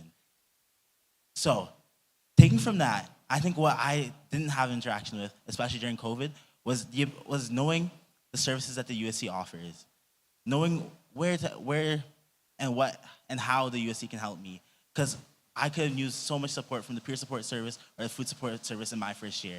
So being able to create a space where students know that they can always be able to voice their concerns, and creating a space where students know that they can always look to know how to access the USC is so important to me. So my Monday series, inspired by Sunday series, makes the USC president someone who the students can relate to and feel personalized with? Thank you so much for this question. Thank you, Noah. Next, Matthew. So, a lot of students on this campus the reason they're not engaged is because they're unaware of the opportunities for them. In my consultations, one of the biggest things I've learned is that the gap between students and resources is being aware of them. This is why that I want to create Goose Guide videos and revamp the USC Now app so that it's more accessible for students to understand what's out there for them on campus. Right now, you have to go find different Instagram stories or like different social media accounts to find what's really out there for you. The USC, aside from things like Clubs Week, don't really have many opportunities to allow students to see what is everyone doing on campus? What are the clubs and councils that you can get involved in? This is why creating something where it's a centralized platform where students have the ability to filter through things based off their interests, help them to be able to connect with this campus community. And through my platform of revamping the app and adding the Goose Guide videos, will students be able to better engage with campus? Thank you. Next, Mauritius. Students don't care about the USC because the USC doesn't give them a reason to care. And I mean that in the sense that the USC sometimes just doesn't offer the solutions to the problems that the students face, or they offer wonderful services, but don't communicate them well enough to show the students and to make them care. Which is why this entire platform was about solving the day-to-day, more attainable things, from simple things as putting a microwave in Mustang Lounge, things that students care about quickly, will have a high impact. I've done this at Taylor Library through Science Council, and it had an overwhelmingly positive impact because it's something that the students cared about, asked, said, and was solved. So my campaign style is to literally just solve the day-to-day problems and give the students a reason to care through that. Thank you. Thank you. Next, Tessa. Thank you. So I think the way that I get students to care is just by having been there myself, relating to people, having the meaningful conversations with people that I've been having at the booth and throughout the campaign, meeting people where they're at, hearing their issues, telling them how I'm going to solve those issues. I know what students care about. I know from my consultations, from these conversations, that people want more study spaces on campus. They want to actually be able to study for their exam. They don't want to pay higher fees and tuition. They want to know what the USC can do for them. They want the fun events. They want all of the vibes that the USC brings to campus. This is why I'm going to meet students where they are. I'm going to meet in the communities where people are already existing, throughout the club system, throughout faculty councils, throughout the soft system, talk to students where they are, being active on campus myself, continuing these meaningful conversations, being around the library during exam season to hear what issues people are having, being able to connect with people in that way. I think then students can see the benefit the USC can provide if the USC is willing to work Thank for you, them. Tessa. That is your time. We will now enter in period of open debate. To start, Kat, you have the floor for 40 seconds. So we've been talking a lot about why voter turnout is low and how we're going to get it up. But I think it's important to acknowledge first why it's important to vote. I'm on stage with 6 incredible people, but this election is not about us. It's about you, and it's about building you a USC that you deserve, one that's more ambitious, more driven, more supportive for you. But I'm running on that platform, but you need to believe that too. You need to believe that you deserve more from your University Students' Council. We're building a USC that's going to be more proactive about getting your feedback. But to get us there, you need to vote. And whether it's for an individual candidate, whether it's for a specific platform point, you need to get out there and believe that you deserve more, because I know that too. Thank you, Kat. Next up, we have Mir. Yeah, so speaking of student turnout, so right now in this election, as everybody knows, I've been marketing the fact that ChatGPT should be for free, right? And there's a reason for that, and it's because I know as a regular student that 100% of the population uses ChatGPT, and for me to be able to engage with the entire community truly is to save them $480 a year and give them and release that burden off them, because at the end of the day, it is a tool that's widespread and it affects every single student here on campus. So yeah, that does draw their attention towards this campaign. People who are usually not involved in the policy making and all that sorts of stuff. So yeah, that's my 2 cents when it comes to student voter turnout. Thank you. Next, we will go to Kat. I just need to make a quick correction for the audience. To my professors watching at home, I am not using ChatGPT on my essays, I promise. Please don't come for me for that. Yeah. I think it's a great initiative, don't get me wrong, but I'm not using it. I'm an arts and humanities student. We need more people writing. That's why we're funding the student writer in residence. So just flagging for my profs at home, I'm not using ChatGPT. Thank you so much. Thank you very much, Kat. Next up, we have Tessa. Good point, good point. I'm also not using ChatGPT on my assignments. But yeah, I want to talk about engagement again, saying that I am a regular student, but I am a regular student who has the student council experience, who has done these consultations, who has actively sought out student leaders to talk to. I consider myself now a bit of a student council nerd, as much as it is kind of cringe to admit that. But I am a regular student with experience who knows what you want, who has a plan to achieve it. Check out my platform at Tessa Smith for USC, and my DMs are always open if you have something to add to it. But if you want somebody who understands you and also understands how the USC works Thank to you, make it Tessa. work for you, That's go your Tessa time. Smith. Kat? Thanks so much. I just wanted to say to the audience that I'm not really sure what a regular student is, because all of you have such unique passions, such unique experiences. You come from all walks of life. We're all on this campus, yes, to get a degree, but to do so many different things in the world. And I think the USC that we need to build is one that supports your unique interests, supports your unique needs, and brings you the kind of experience that you're looking for, whatever that looks like. So don't be afraid if you don't have experience. Don't be afraid if you have a lot of experience, because we're building a USC that's going to work for you. Thank you very much, Kat. Tessa? I think we all either acknowledge or should acknowledge that the USC bubble is a real thing. The people who are active on student council kind of all know each other. They all know what kind of policies work, how student council works. Regular students are people outside of that. All of these people that I'm talking about that are busy with school, that are busy with extracurriculars, that are busy with all sorts of other things, and frankly do not have the time to care about student council.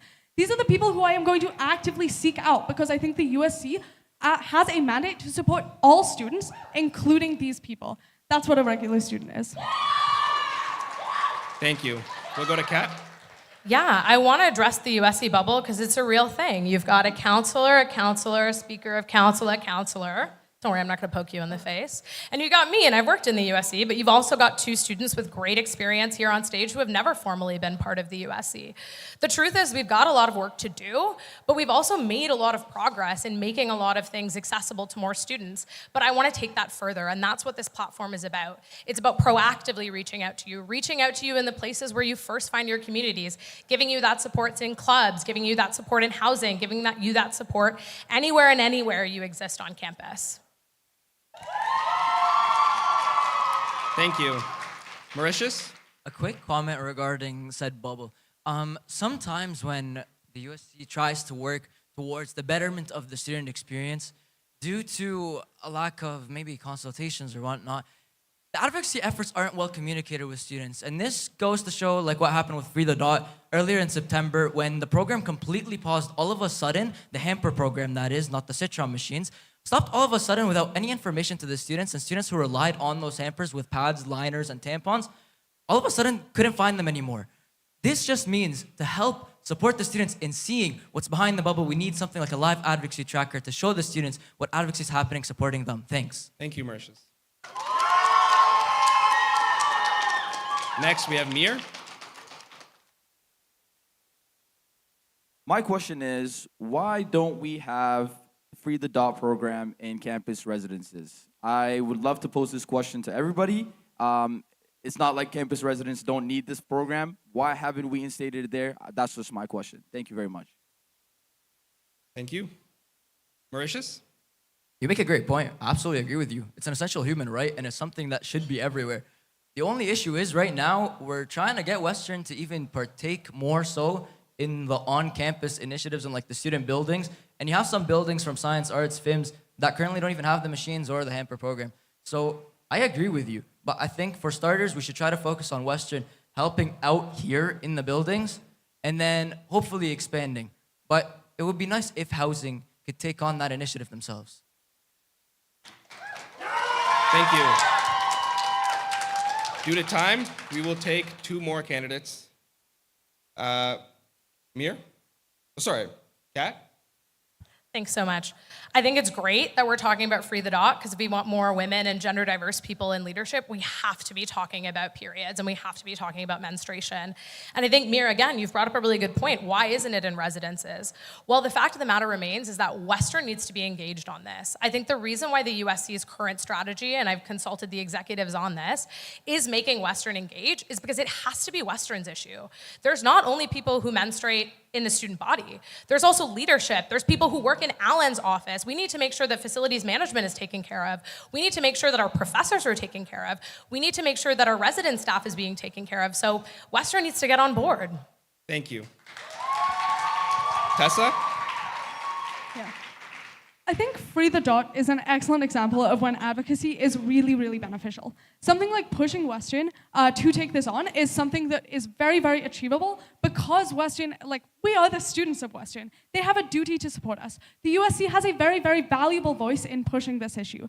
So this is also why I want to support like these kind of advocacy initiatives where you can see the direct benefit to students, where students will look at these things, see them in the bathroom, and know, hey, this is something that is actively supporting me, something that is actively benefiting me. That is the kind of advocacy that I focus on in my platform.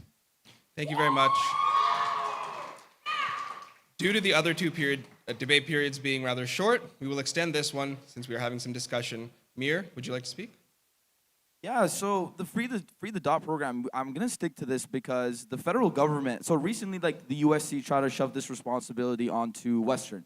And I think that is that's a good way to say that Western should be taking control over a program that does cost a lot of money.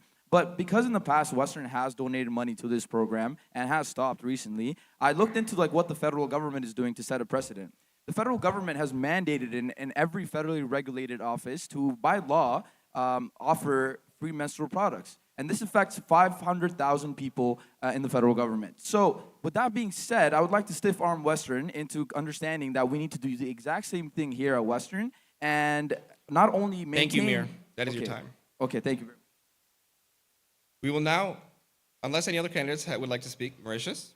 Yeah, I'll just make a quick point. So I know we mentioned the importance of absolutely everybody. So when we're trying to advocate for Western to overtake initiatives like this, as the University Students' Council, focused on undergraduate students, although yes, I do agree, professors need to have these things, and there is currently a dispenser on a faculty-only floor in the social science buildings, whereas there are other places on campus that students have and are high traffic in, lack it. I think we should always start with the students first because that is the focus of the USC, and then we could go from there. Thank you. Thank you, Mauritius. Kat? Yeah, I completely agree with Mauritius that the focus of the undergraduate students or the University Students' Council should be undergraduate students. And I know that to get them the best support, we need to make sure that the people that are supporting them in their residences and in their classrooms are supported too. The issue of us taking this on fully or going to external partners to fund it is once we take it on, Western gets to push it off. They get to say that it's not important that the undergrads are handling it. But in reality, this needs to be something that Western's engaged on. If they want more women in leadership, if they want more gender diverse people working here, if they want to support EDIDA on campus, we need to be supporting everyone when it comes to menstruation. Thank you, Kat. Tessa? I think on issues this important, and this is not just for Free the Dot, but also for other things, like in my platform, my attitude towards study spaces, for things this important, yes, it is Western's job. Yes, we have to push Western to do it. It is their job. But in the meantime, we cannot just leave students hanging. We need to be able to provide these resources with the USC budget, with the USC resources, insofar as we have the ability to do so, and we have the mandate, we have the necessity to represent students and to give students these things that they actively need if Western isn't going to, and while we pursue that advocacy. I think also having these things, showing Western how necessary it is, will make it so that they are more likely to support these programs in the future. Okay, now on to Mir. Yeah, I think what she mentioned about the study space is a very good idea. It's a big concern for students. But at the end of the day, you need to understand that the Western is not going to commit to making a multi-million-dollar building tomorrow. It's definitely something a president can advocate for, but right now the emphasis should be how do we use the current spaces more efficiently? And that's what I focused on. I focused on using the library more efficiently by tracking and giving you live updates to the T, what desk is available on what level. So yeah, let's focus on a realistic plan here. Thank you very much. Appreciate it. Thank you. Kat? Yeah, Mir brings up a great point. Western isn't going to commit to building a multi-billion-dollar building tomorrow, multi-million-dollar, my God. But they're building one right now. My plan for study spaces includes a science-specific study space and something being developed called the Western Commons. So way out there, NCB next to it, Western's building a new building. And it's been characterized as the architects as a second UCC. So while we can advocate for study spaces on campus, and I have that in my platform, including reopening the Brescia Library, I'm also focused on the first years who are going to be in school 2, 3, 4, 5 years from now and getting you the spaces you need as Western grows too. Thank you. I want to advise all candidates that we have 3 minutes left in this open debate period. Next up, Mauritius. So I'm part of the executive team on the Science Council. I actually worked on this. The Western Commons won't be available for a science student space. So last year, me and the executive team, we met with IPB, we met with the architects, we met with the deans. We even looked at the bioconvergence building, which is currently being built as a partnership between the faculties of health science, engineering, and science. But unfortunately, that's not gonna work because we've already met with IPB and we've determined that it's not a space that's feasible. But tying in Mir's point and Tessa's point about advocating to Western to doing things, there's always needed to be an immediate action to support it. So for Free the Dot, find sponsorships there, and for study spaces, making Mustang Lounge 24/7 again. Thank you. Thank you, Mauritius. Kat, would you like to respond? Yeah, I think the Science Council does incredible work, but the truth is the USC needs to get on the ground floor and do this kind of negotiation. I think with a building being built, especially to be a second UCC, we need more spaces for science students. We need more spaces for all students. And yes, it's an advocacy point, but advocacy is only considered infeasible until it happens. Everybody said that we wouldn't be able to get back compassionate accommodations until we did. And so it's about bridging the work that's been started by the Science Student Council into the USC with more resources, more money, more time to dedicate to the advocacy to get us in on the ground floor and get students the spaces they deserve. Thank you. Mauritius, would you like to respond? I'm a science student, so I'm passionate about this one. Yes, we do need the science student spaces. Yes, I want the USC to help. And yes, that's actually part of my plan. It's also in my platform, just like it is yours. The USC also said to us this year that they would work with us as the Science Council to empower us. That didn't happen yet again. Because part of it is you need to work with the actual people who will be impacted in order to see this through.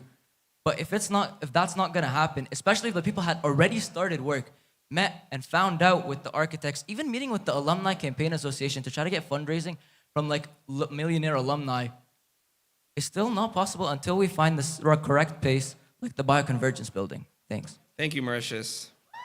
I would like to move to Tessa. Was that me? Cool. Thank you. Yeah, one of the points on my platform addresses the study space issue right now. So insofar as Western is building other buildings, insofar as there will be more study spaces in the future, this is not when student needs study spaces. They need them now. They need them for next exam season and every exam season after that. This is why I'm proposing using the rooms in the UCC, the rooms that the USC has control over, to provide more study spaces immediately.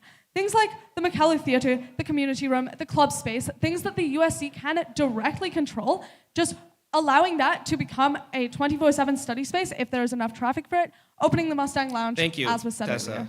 Our last candidate to speak will be Loic. As a medical science student, I've often found myself between 1 hour of class where I'm trying to find a spot to study, and it's super frustrating. You know, I'm walking around for 30 minutes, sit down, and I have 20 minutes left to study before I have to get to my next class. It's a super big issue on my platform, and I think we need immediate solutions to address this issue. On my platform, I talk about advocating about getting card access for science students on the North Campus building, as well as card access on the Valderberg Education Learning Center for medical science students once they get to 3rd and 4th year. I also took a trip to Queens over the Christmas break and saw how they implemented solutions. What they do is they add mobile study spaces like we've done in the Mustang Lounge into underutilized spaces on campus. I think this would be an effective and immediate way. Thank you very much. That concludes our open debate round. We will now move into an audience question period. If you are interested in asking a question, please line up in front of Sophia. who is waving her hand to your left. When you reach the front of the line, you will be asked to tell her your question before you are given the microphone by Ryan up at the stage, who is wearing a white sweater. Please keep your questions succinct to allow for as many questions to be asked as possible. Thank you. Sorry to interrupt. There's a wallet right over there. So I just wanted to point that out in case somebody's missing a green It's a wallet. green wallet, has I think a housing card in it. Good flag. Oh, someone's ID is about to get exposed.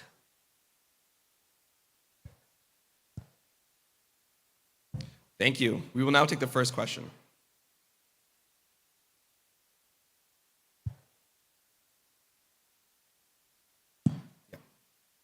As a student, I would prefer my money and my president to focus more closely on local advocacy than federal advocacy. Why do you feel that federal advocacy should matter more to me, especially when the federal government is always wanting and threatening to cut education funding and other spendings that do benefit us? What has federal advocacy actually done for Western in the past? We will give each candidate time to respond, starting with Mir. So at the end of the day, like when it comes to like advocacy, right? Like our voices are rarely ever heard, and the member of parliament, like at the local level, do speak in these federal environments, right? So it is like I mentioned. I think some candidate mentioned over here that if you are able to talk to the people at the local level, they will represent you at the higher level, and I do believe that does make sense. So honestly, if I was to be elected as the president, I would focus my efforts on working with the people at the local level so they can represent us and all the entire student body population properly at the federal level. So yeah, thank you very much. Appreciate it. Thank you. Loic?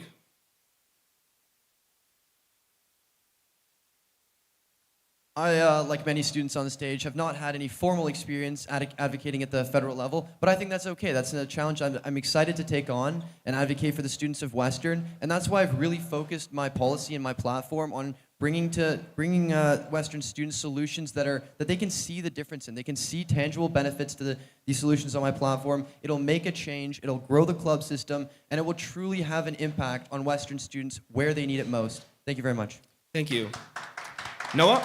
Yeah, I do think an approach that tailors to federal advocacy is important. Right now, we're in an interesting climate where we have an upcoming election. So taking those factors into account, a lot of my platform focuses on actions that can be taken within the Western community and by the USC. Programs such as the Mustang Munches can address food insecurity. Programs such as Use to Reuse can address sustainability within our community. So my approach is more focused on the solutions within the community, but I do believe advocacy is important to make greater changes for all students. Thank you. Thank you. Mateen? Yeah, so I completely agree with this line of questioning. I think that while advocating to the federal government is important, one of the things that we need to realize is that to support students that are here now, we need to make sure that we are advocating and working with the municipal government. This is what will allow us to see tangible changes that are faster so that you can feel supported by the USC and our advocacy efforts. For example, one of the things in my platform talks about extending LTC buses until 2 a.m. This is a municipal effort that I would like to work with the City of London for so that you can make sure that you have safe, reliable transportation, whether you're downtown, at a friend's house, or studying late at night on campus. Thank you. Mauritius? The students already spoke about this last year. We had a CASA referendum to see whether or not you want us to go and advocate on the federal level. You said no. And that's because municipal advocacy is much quicker. You could actually get feasible impact change, whereas the federal needs to go through the provincial and the provincial to the municipal, and that's where most of the stuff gets done. That'll impact you in a London community. And for that reason, I didn't have anything about federal advocacy from the get-go from my platform. Sure, we could explore it, but you've already voted. Thank you. Tessa? I think that's a really good point that Mauritius brings up. The students actively voted against this kind of federal advocacy last year. There are student voices representing students on the federal and provincial level. But the reason why my platform focuses more on municipal is because I agree with that student that just spoke. The municipal government is what impacts us on a day-to-day basis. I am a student who takes the bus to campus every day. I am somebody who is frequently annoyed by the lack of salt on the sidewalks because I keep slipping on them because they're covered in ice. Those are the kinds of issues where we can advocate to the municipal government, make them aware that this is a problem, that Western University, a huge part of their community, has a problem with, and actively create change. Thank you, Tessa. That is your time. Kat? Yeah, I want to thank you so much for this question. And just to say, I don't think federal advocacy is more important, but I do think it's equally important. The feds control the number of international student visa caps and the supports that international students get, and I think international students are important. The feds also control a portion of OSAP, and I think students who are on financial aid and who need financial assistance are also important. Advocating to every level of government is important because every level of government impacts your life. We're focused on the municipal. We've got great points on the LTC, great points on standing up for students in London. We have a section called Our London too, so I'd really recommend you check it out. Thanks. Thank you. Thank you, candidates, for your responses. We will now have the next question. Good evening, candidates. Y'all look lovely. Here's a question. So, all of you have mentioned orientation and increasing the resources, and you guys have acknowledged a problem with resource education. And many of you guys are softs and are interested in using your softs to better that experience. But I'm curious on what plans you guys have to work with Dons to better serve first years on campus, because we work with them more than you guys. Yeah. Thank you. Can you repeat your question, please? Yeah, absolutely. More about your plan on how you want to work with Dons to better serve first years during O Week and beyond O Week. Thank you. We will begin with Loic. I'd like to start this off with saying that I really do think that all of the Dons, SOFs, whether faculty or residents, do an amazing job. Really appreciate the effort you guys put in. And I think that specifically with regarding to the Dons, I focus my policy platforms elsewhere. I focus them on resident softs as well as faculty softs. The increase in programming for the faculty softs, I think, is an extremely important thing to address. And I think that's a really important opportunity for students that might be feeling stressed out about school or that are needing to reach out to someone from upper years. I think that increasing the connection between faculty softs and first-year students is a great way to address possibly a lack of connection between the two. Thank you. Next up, Noah. Yeah, great question, Salon. So some of the policy points that I have that are going to be really tailored towards Dons are this. Inspired by my Dons, Helen and Rena, I've been able to really see what life is like as a Don. Because I'm a resident soft personally, so I work a lot with my Don. They're spending countless hours preparing for floor meetings, so I really just want to make life easier for them and be there for them. One support that I have on my platform to do this is my shuttle service. My shuttle service tracking will allow for students on and off campus to know exactly where the shuttle is going.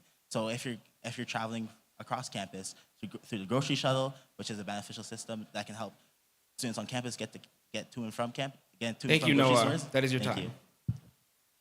Martin? Is it? Okay. One of the biggest things that I've learned from being a 2-time faculty soft and then head soft this year is that when we're providing support for first-year students, it's important that this support is cohesive, that we're working together, faculty softs and resident softs, and then as an extension, Dons are able to collaborate to provide support for first years in navigating campus. I think one of the things that's really important is providing training to softs about what are the resources and things that the USC offers for students, because this is something where resident softs can then work with Dons to ensure that first years are educated about both what Western can provide students, but also what the USC can. Mauritius? As a Don once told me, Dons are underrepresented and pushed against by housing way too much. The USC should try to push for housing to treat Dons better, and should even consider highlighting Dons once in a while in a series of its own. That way they could be better supported, even though they're not directly under the jurisdiction of the USC. With regards to softs, some of the things I'm advocating for are instating $15 per day for O Week for them to actually be fed. Another thing is free parking during orientation week, which would be an advocacy point. That way, they could better get to campus and support the students, the first years, who they live and breathe for. Thank you, Mauritius. Tessa?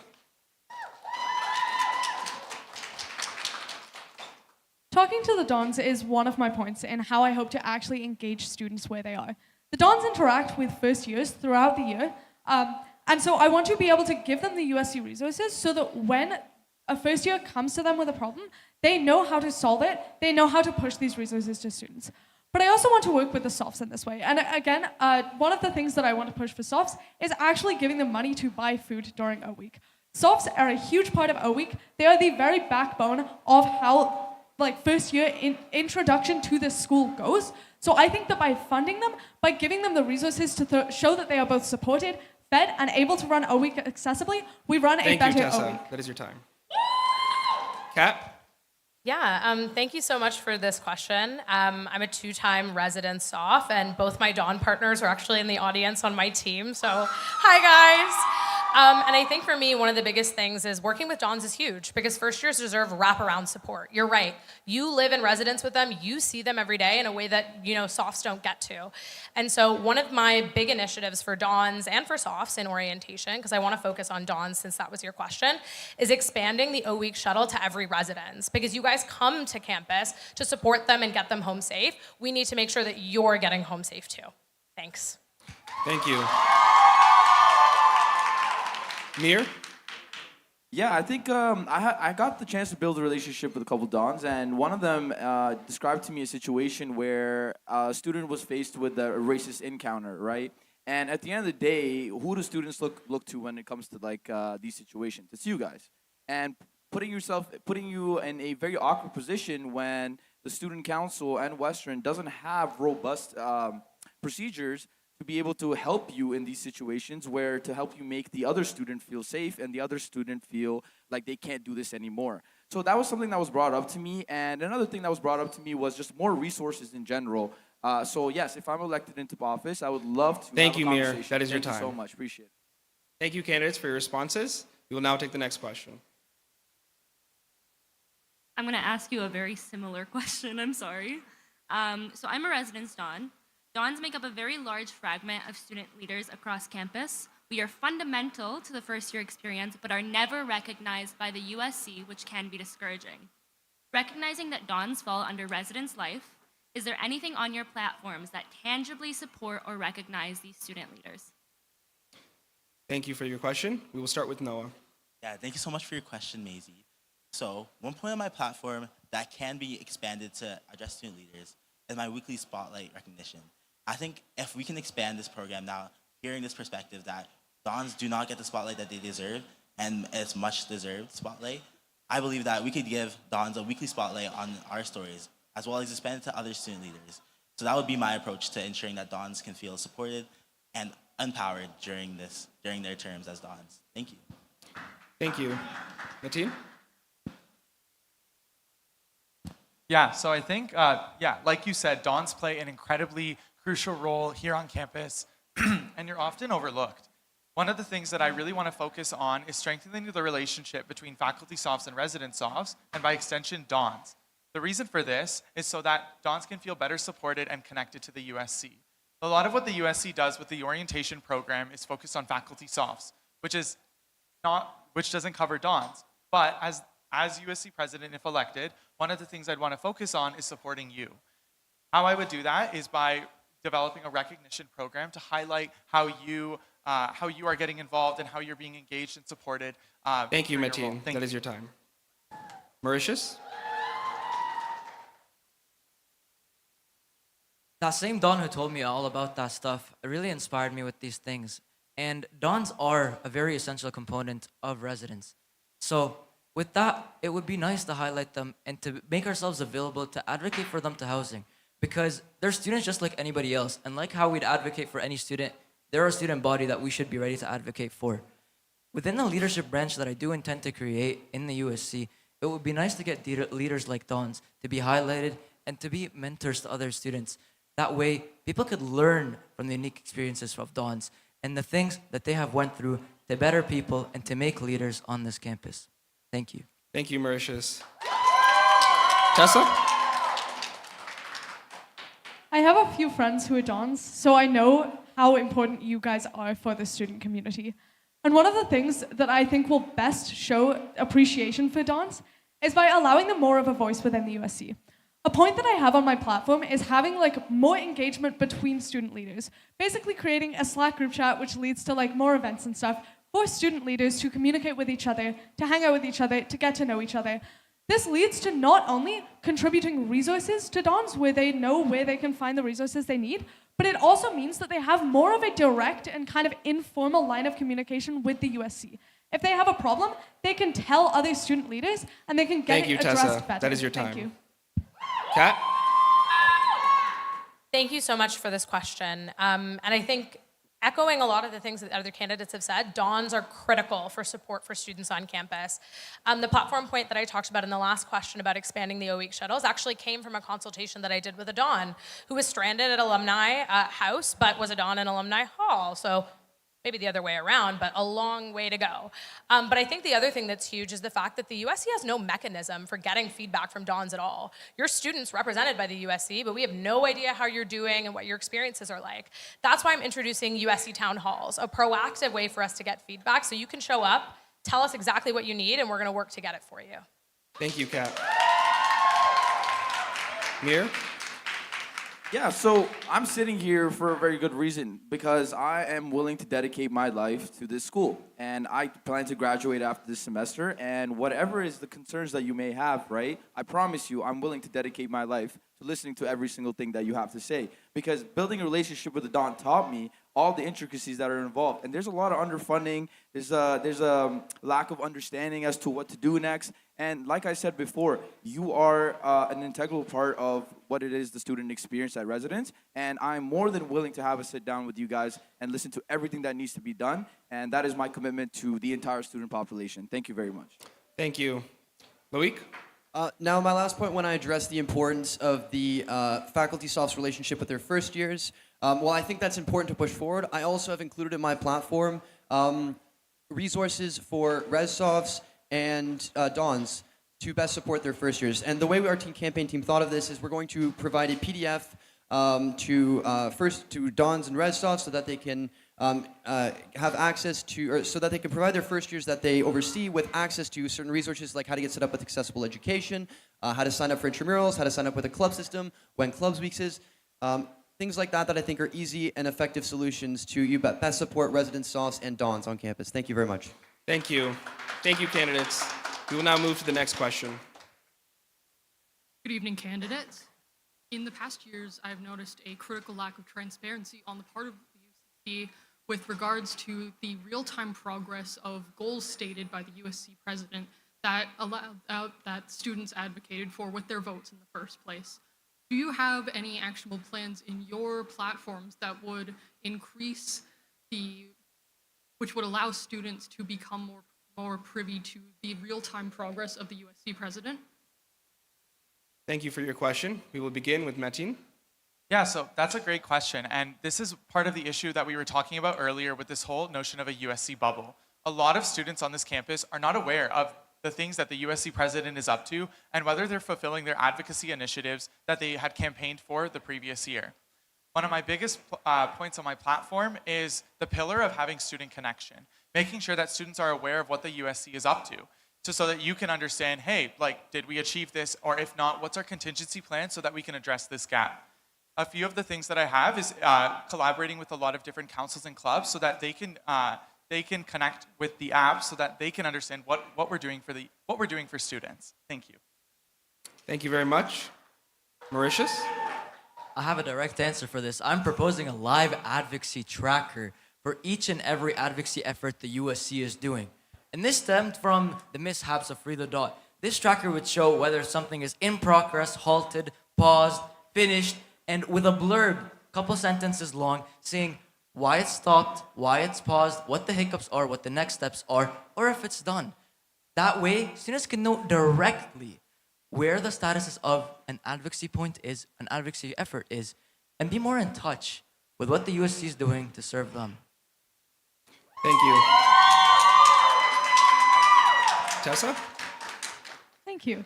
Yeah, I think as I said before, most students have much more important things to do than worrying about student council.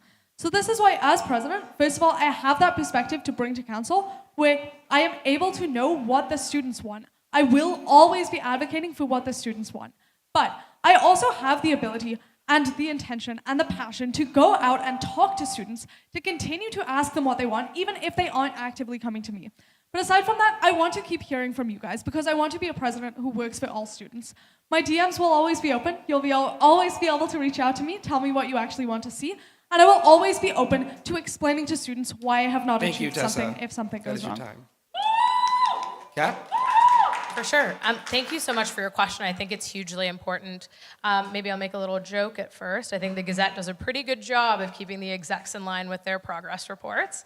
But in terms of the USC's approach, I think for me, it's not a platform point so much as just a general approach to leadership and a general approach to what the USC should be doing. You should know what's going on. And so we have a platform point about USC town halls because having the information sometimes isn't enough. Sometimes you need to talk to someone and be like, why is this paused? Why is it happening this way? Go back and forth with them. Give your proposals. Give your ideas. So our platform creates an open forum for you to do that exact kind of work. And for me, if elected, to give you the answers that you're looking for.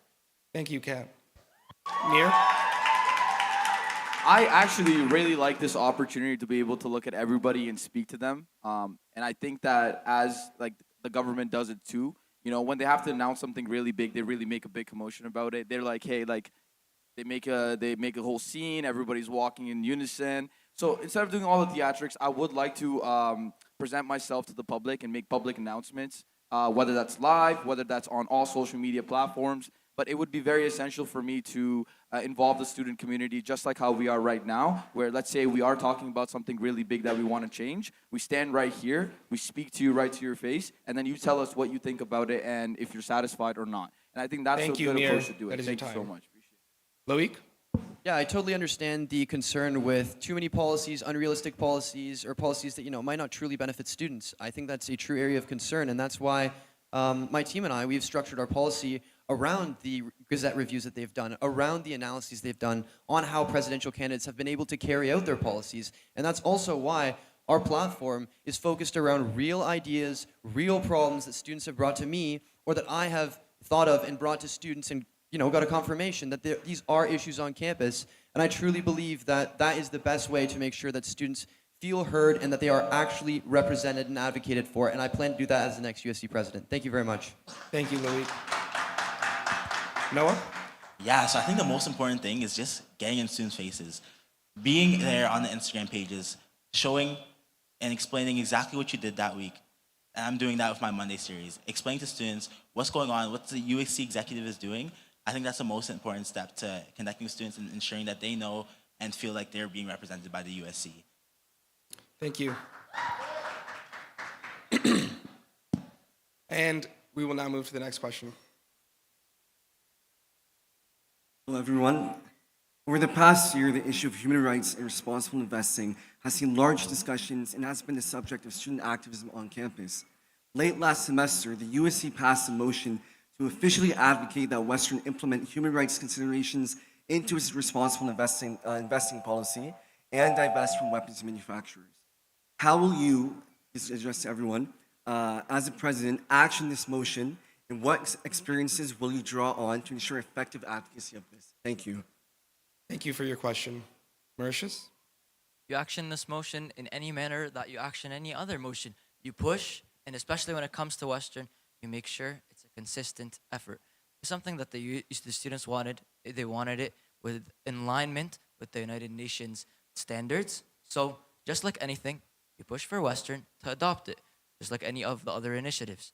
Now, with regards to the experiences, I have had to be the only student through my roles as VP Academic and Science Council, the only student in a room full of professors. I know how it is to deal with bureaucracies. I know how it is to deal with administration. So this wouldn't be something new. This would be a procedural thing of the USC. Thanks. Thank you. Tessa? I voted for the divestment motion in council because it's something that's broadly supported by students. And this is what I would draw on in advocating to Western. It is not me advocating because of my personal beliefs. It is me advocating because this is what the students want. It is me advocating because I am passionate about doing what the students want, and this is what the students have told us they want.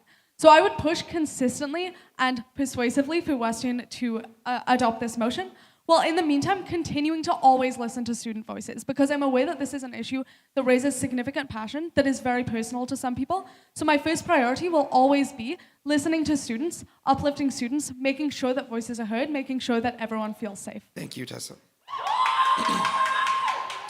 Kat? Thank you so much for this question.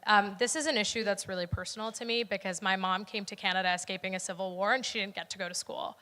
And so my tuition dollars, I never want them to go into industries that prevent other people from going to school or prevent other people from living their lives to the fullest. That's why I was elected by this student body to the Western Board of Governors on a platform of divesting from weapons manufacturing and fossil fuels. I've already begun the conversations with administration. I've already started making headway there. The way we're gonna do it at the USC and action this motion is by adding a human rights divestment paper to our policy library and working with the VPUA to get in the right rooms and start having these conversations. Thank you. Mir? First things first, you gotta lay precedent, right? Back in the day, Western had to divest away from the apartheid as well. So that's one thing I would like to establish. Within their own policy, within their own history, they've already done something like this. So it's not weird for them to do it right now. I don't know why they're being like this. Like, there's no reason for them to be. Alan Shepard literally said probably not, which I actually found really funny because I would like to see how he faces the entire student population when all of us disagree with him. On top of that, push, push, push, push, push. That is the whole point. At the end of the day, life is all about leverage, especially when it comes to Western University. Right now, they're moving with as if there's no consequence to their actions. And I think as students, we need to prove that wrong. Thank you very much. Appreciate it. Louis? I fully understand that divestment and following UN standards for investment has been a big issue in the Senate. And I know that there has been a survey sent around to undergraduate students to get their opinion on how this was implemented. The survey results will be released after the second reading week here, and I'm interested to hear students' feedback, see how they thought how the policies were implemented, and I promise to make my platform and my policies reflect the voices of the students. And I also believe that leading with empathy is the true way at taking on a true leadership role like this, and that's the way I plan to make decisions when elected next USC president. Thank you very much. Thank you. Noah? Yeah, I'm so lucky to have been a counselor during this progress of the human rights-based divestment motion. I saw firsthand the work that Hussein and Jenna put into this motion, consulting 200 students and getting it ultimately passed at the USC council meeting. What I'm looking forward to is getting the voices of students, hearing their feedback, and hearing how much this issue matters to them. And once we get that feedback, I'm going to show the university that 30,000 students care about this and show them that and use that to motivate them to make a change. I'm going to be showing up at their office, asking them, banging on the door, asking them to make that change. With Noah, I'll be there for you. Thank you. Martin? So one of the biggest parts of this motion that was passed was advocating to Western. So the best way to go about doing this is to make sure that it's informed by student feedback.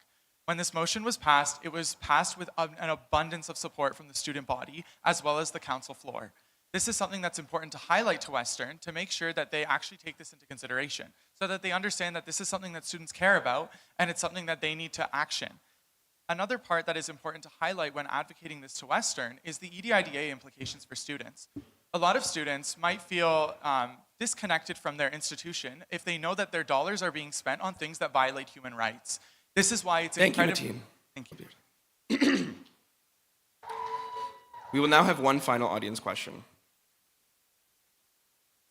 Hello. I am one of many, many students at Western who is a part of a dance team who often finds ourselves needing to use the UCC basement or the social side tunnels to do dance practices due to a serious lack of proper dance spaces on campus.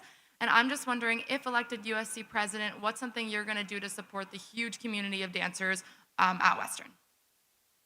Thank you. We will begin with Tessa. Yeah, I have a point on this. So some dance teams are ratified USC clubs, some of them aren't. Part of what I'm proposing is de-bureaucratizing the club system, making it easier to book spaces, which will allow those USC ratified dance groups to get spaces easier. But another thing that I'm proposing is having some way for non-ratified groups to book rooms anyway. So this would allow the non-ratified dance clubs to be able to book rooms and just be able to book rooms where there are no tables nailed to the floor, so you're able to move the tables and have a dance space there. That's how I intend to solve the issue. Thank you, Tessa. Kat?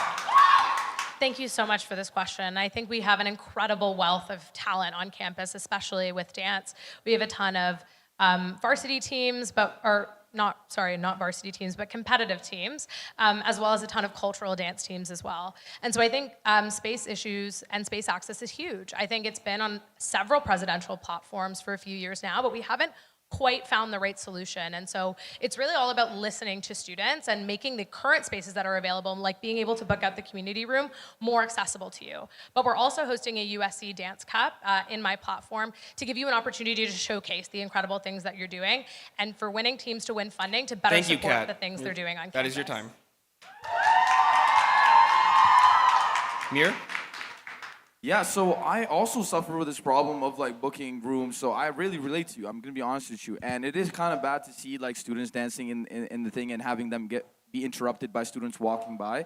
So honestly, like yes, we should make it easier for you to book rooms, and at the same time, if you don't mind, we're gonna try to like outsource as much as we possibly can to the other buildings as well, right? Like it's not only the UCC that's yours.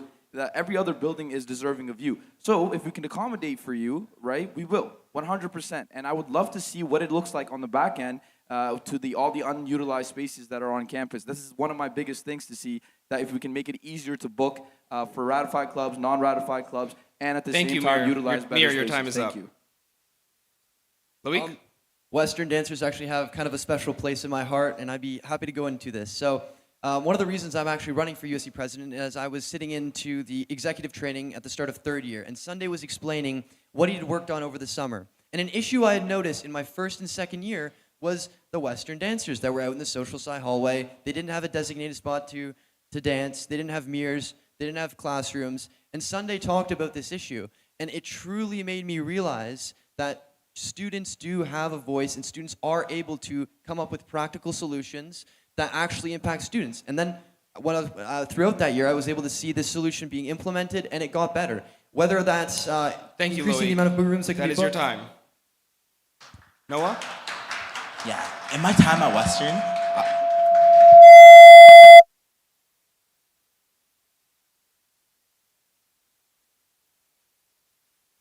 okay, perfect. In my time at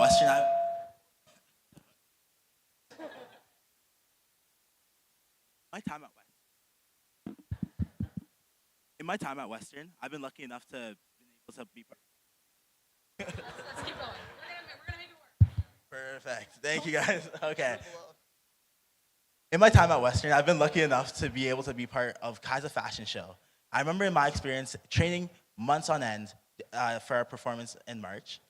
I remember going to the social side tunnels and finding no space at all. And when we did find space, the space would be dirty with salt, like on a day like today, if you look at the floor in front of us. So I think there's two things I can do to help support this situation. One is making it easier and more accessible and opening more classrooms for students to be able to book dance spaces. Additionally, to address the issue of salty floors on students' clothing, providing mops so that students can be able to have clean floors to dance on. Thank you. Thank you, Noah. Martin? Yeah, so I think you bring up a really good, highlight a really good issue. One of my friends on my campaign team is a dance minor, and I've chatted with her a lot about different ways that we can mitigate dancers having to rely on, using hallways and not having the support to book the spaces that they need to practice. One of the biggest things that I want to do is make sure that spaces like the community room and Mustang Lounge are accessible to you at a reasonable and very limited or small cost. I think one of the biggest barriers that I've learned from chatting with dancers is that your membership fees are so high because you have to rely on paying for all of these spaces. So by mitigating this, by making sure that these Martin, your time is up. Thank you. Mauritius? To the USC ratified dance clubs, here is my promise to you. The west wing of Mustang Lounge will be split in three ways. The front, the left, and the right. For 3 dance teams at any given time. It will be reserved from 6 p.m. to 11 p.m. unless otherwise exceptions for poster sales or rehearsals. It will be given to you. We will get more portable mirrors and get Marley floors for your sliding attraction. To the competitive teams at Western, to the competitive dance teams, I will advocate on your behalf to achieve varsity club status so that you could use the multi-studio rooms in the rec center with the springboard flooring that you need and be able to dance at Western freely with passion and love. Thank you, Mauritius. This concludes our audience question segment. I would encourage, if anyone from the audience has any more questions, to reach out to the candidates directly. I'm sure they would be happy to answer your questions. We will now be entering our final question period. In place of a closing statement, candidates will provide a 1-minute answer to a final question. Here's it now. Over the last few days, you have all had the opportunity to speak with voters at booths in the UCC atrium. What are some specific ways these conversations changed your views or plans for the presidency? We'll start with Kat. I want to start by saying thank you to everyone who stopped by the booth, everyone who's been engaged with elections, and for those of you who haven't been able to come out yet, please come out because we're really excited to talk to you. I think I can speak for all of us when we say that. And I think for me, the biggest thing is I have a campaign team of 100 people. I have a representative from every faculty and every affiliate and every professional school, but the truth is that I haven't been able to reach you all. I've learned incredible things about accessibility from people at the booths. I was talking to a student at King's who said the first time they were in the UCC, they didn't know where the elevator was. That's a really easy, feasible change for the USC to make. And so that's why, as part of my campaign, I have a page on our website called Share Your Vision. That's where I put in all the feedback that you have or all the feedback that you want to put in, and we're turning that into a second platform and dropping that next week because it's really, really important that your vision becomes our vision too. Thanks so much, guys. Thank you.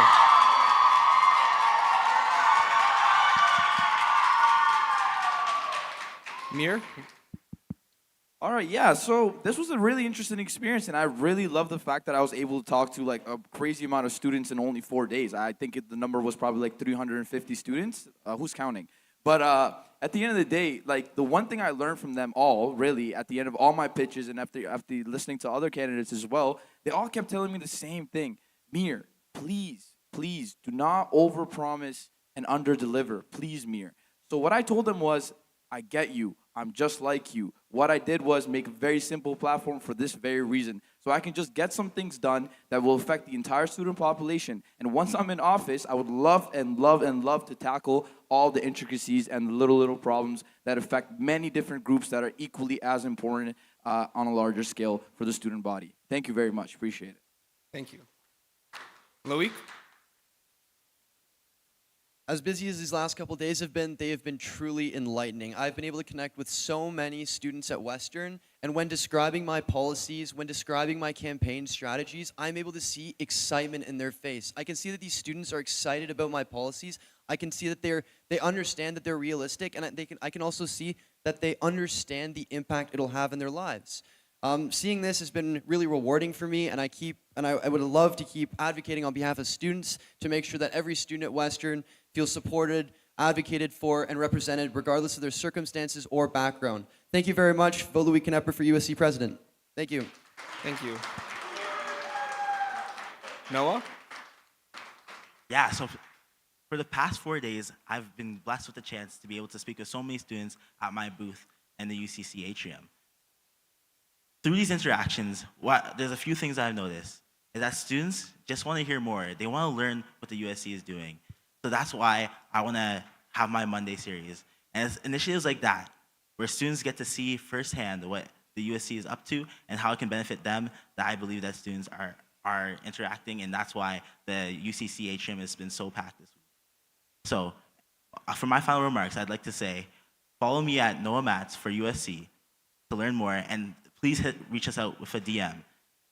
Throughout this week, I've been continuing my consultation spreadsheet with things that students have told me, and we'll be working to implement as many as those points as I can in my presidency. Thank you. Thank you, Noah. Martin? One of the biggest things that I think is important for student leaders like us to recognize is that I'm one voice, one vision, but it's important that when you're representing students across Western, all undergraduate students, that you make sure that you're always open to student feedback. Student feedback, chatting with students, building more consultations, even past what I've already done, is an important part to make sure that students feel best supported. We can develop initiatives and come up with great ideas, but realistically, when we're implementing ideas, we need to make sure that it's a framework. The reason for this is so that it's a flexible framework, so that as we're talking to students and learning new things about our initiatives, we can think about the ways that we can make it better, so that it can best support you, so that you feel that there's a vision for you on this campus. Thank you so much. Thank you. Next, Mauritius. Leadership is a service, and to be a leader is to be a servant of the people. And having the opportunity to talk with so many of you throughout this last little while has been a truly humbling and beautiful experiences, because my goal was to be a true extension of you guys as best as I can, so that when I'm on this debate stage, I could represent your visions as if you yourselves were here.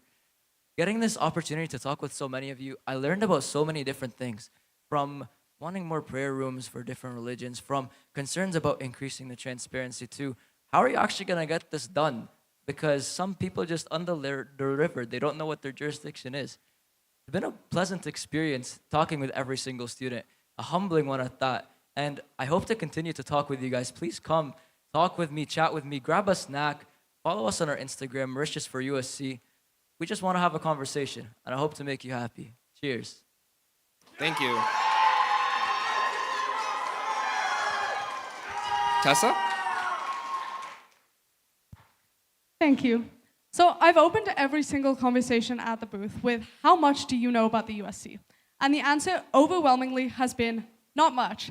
I don't know any of these services that you're talking about, all of that.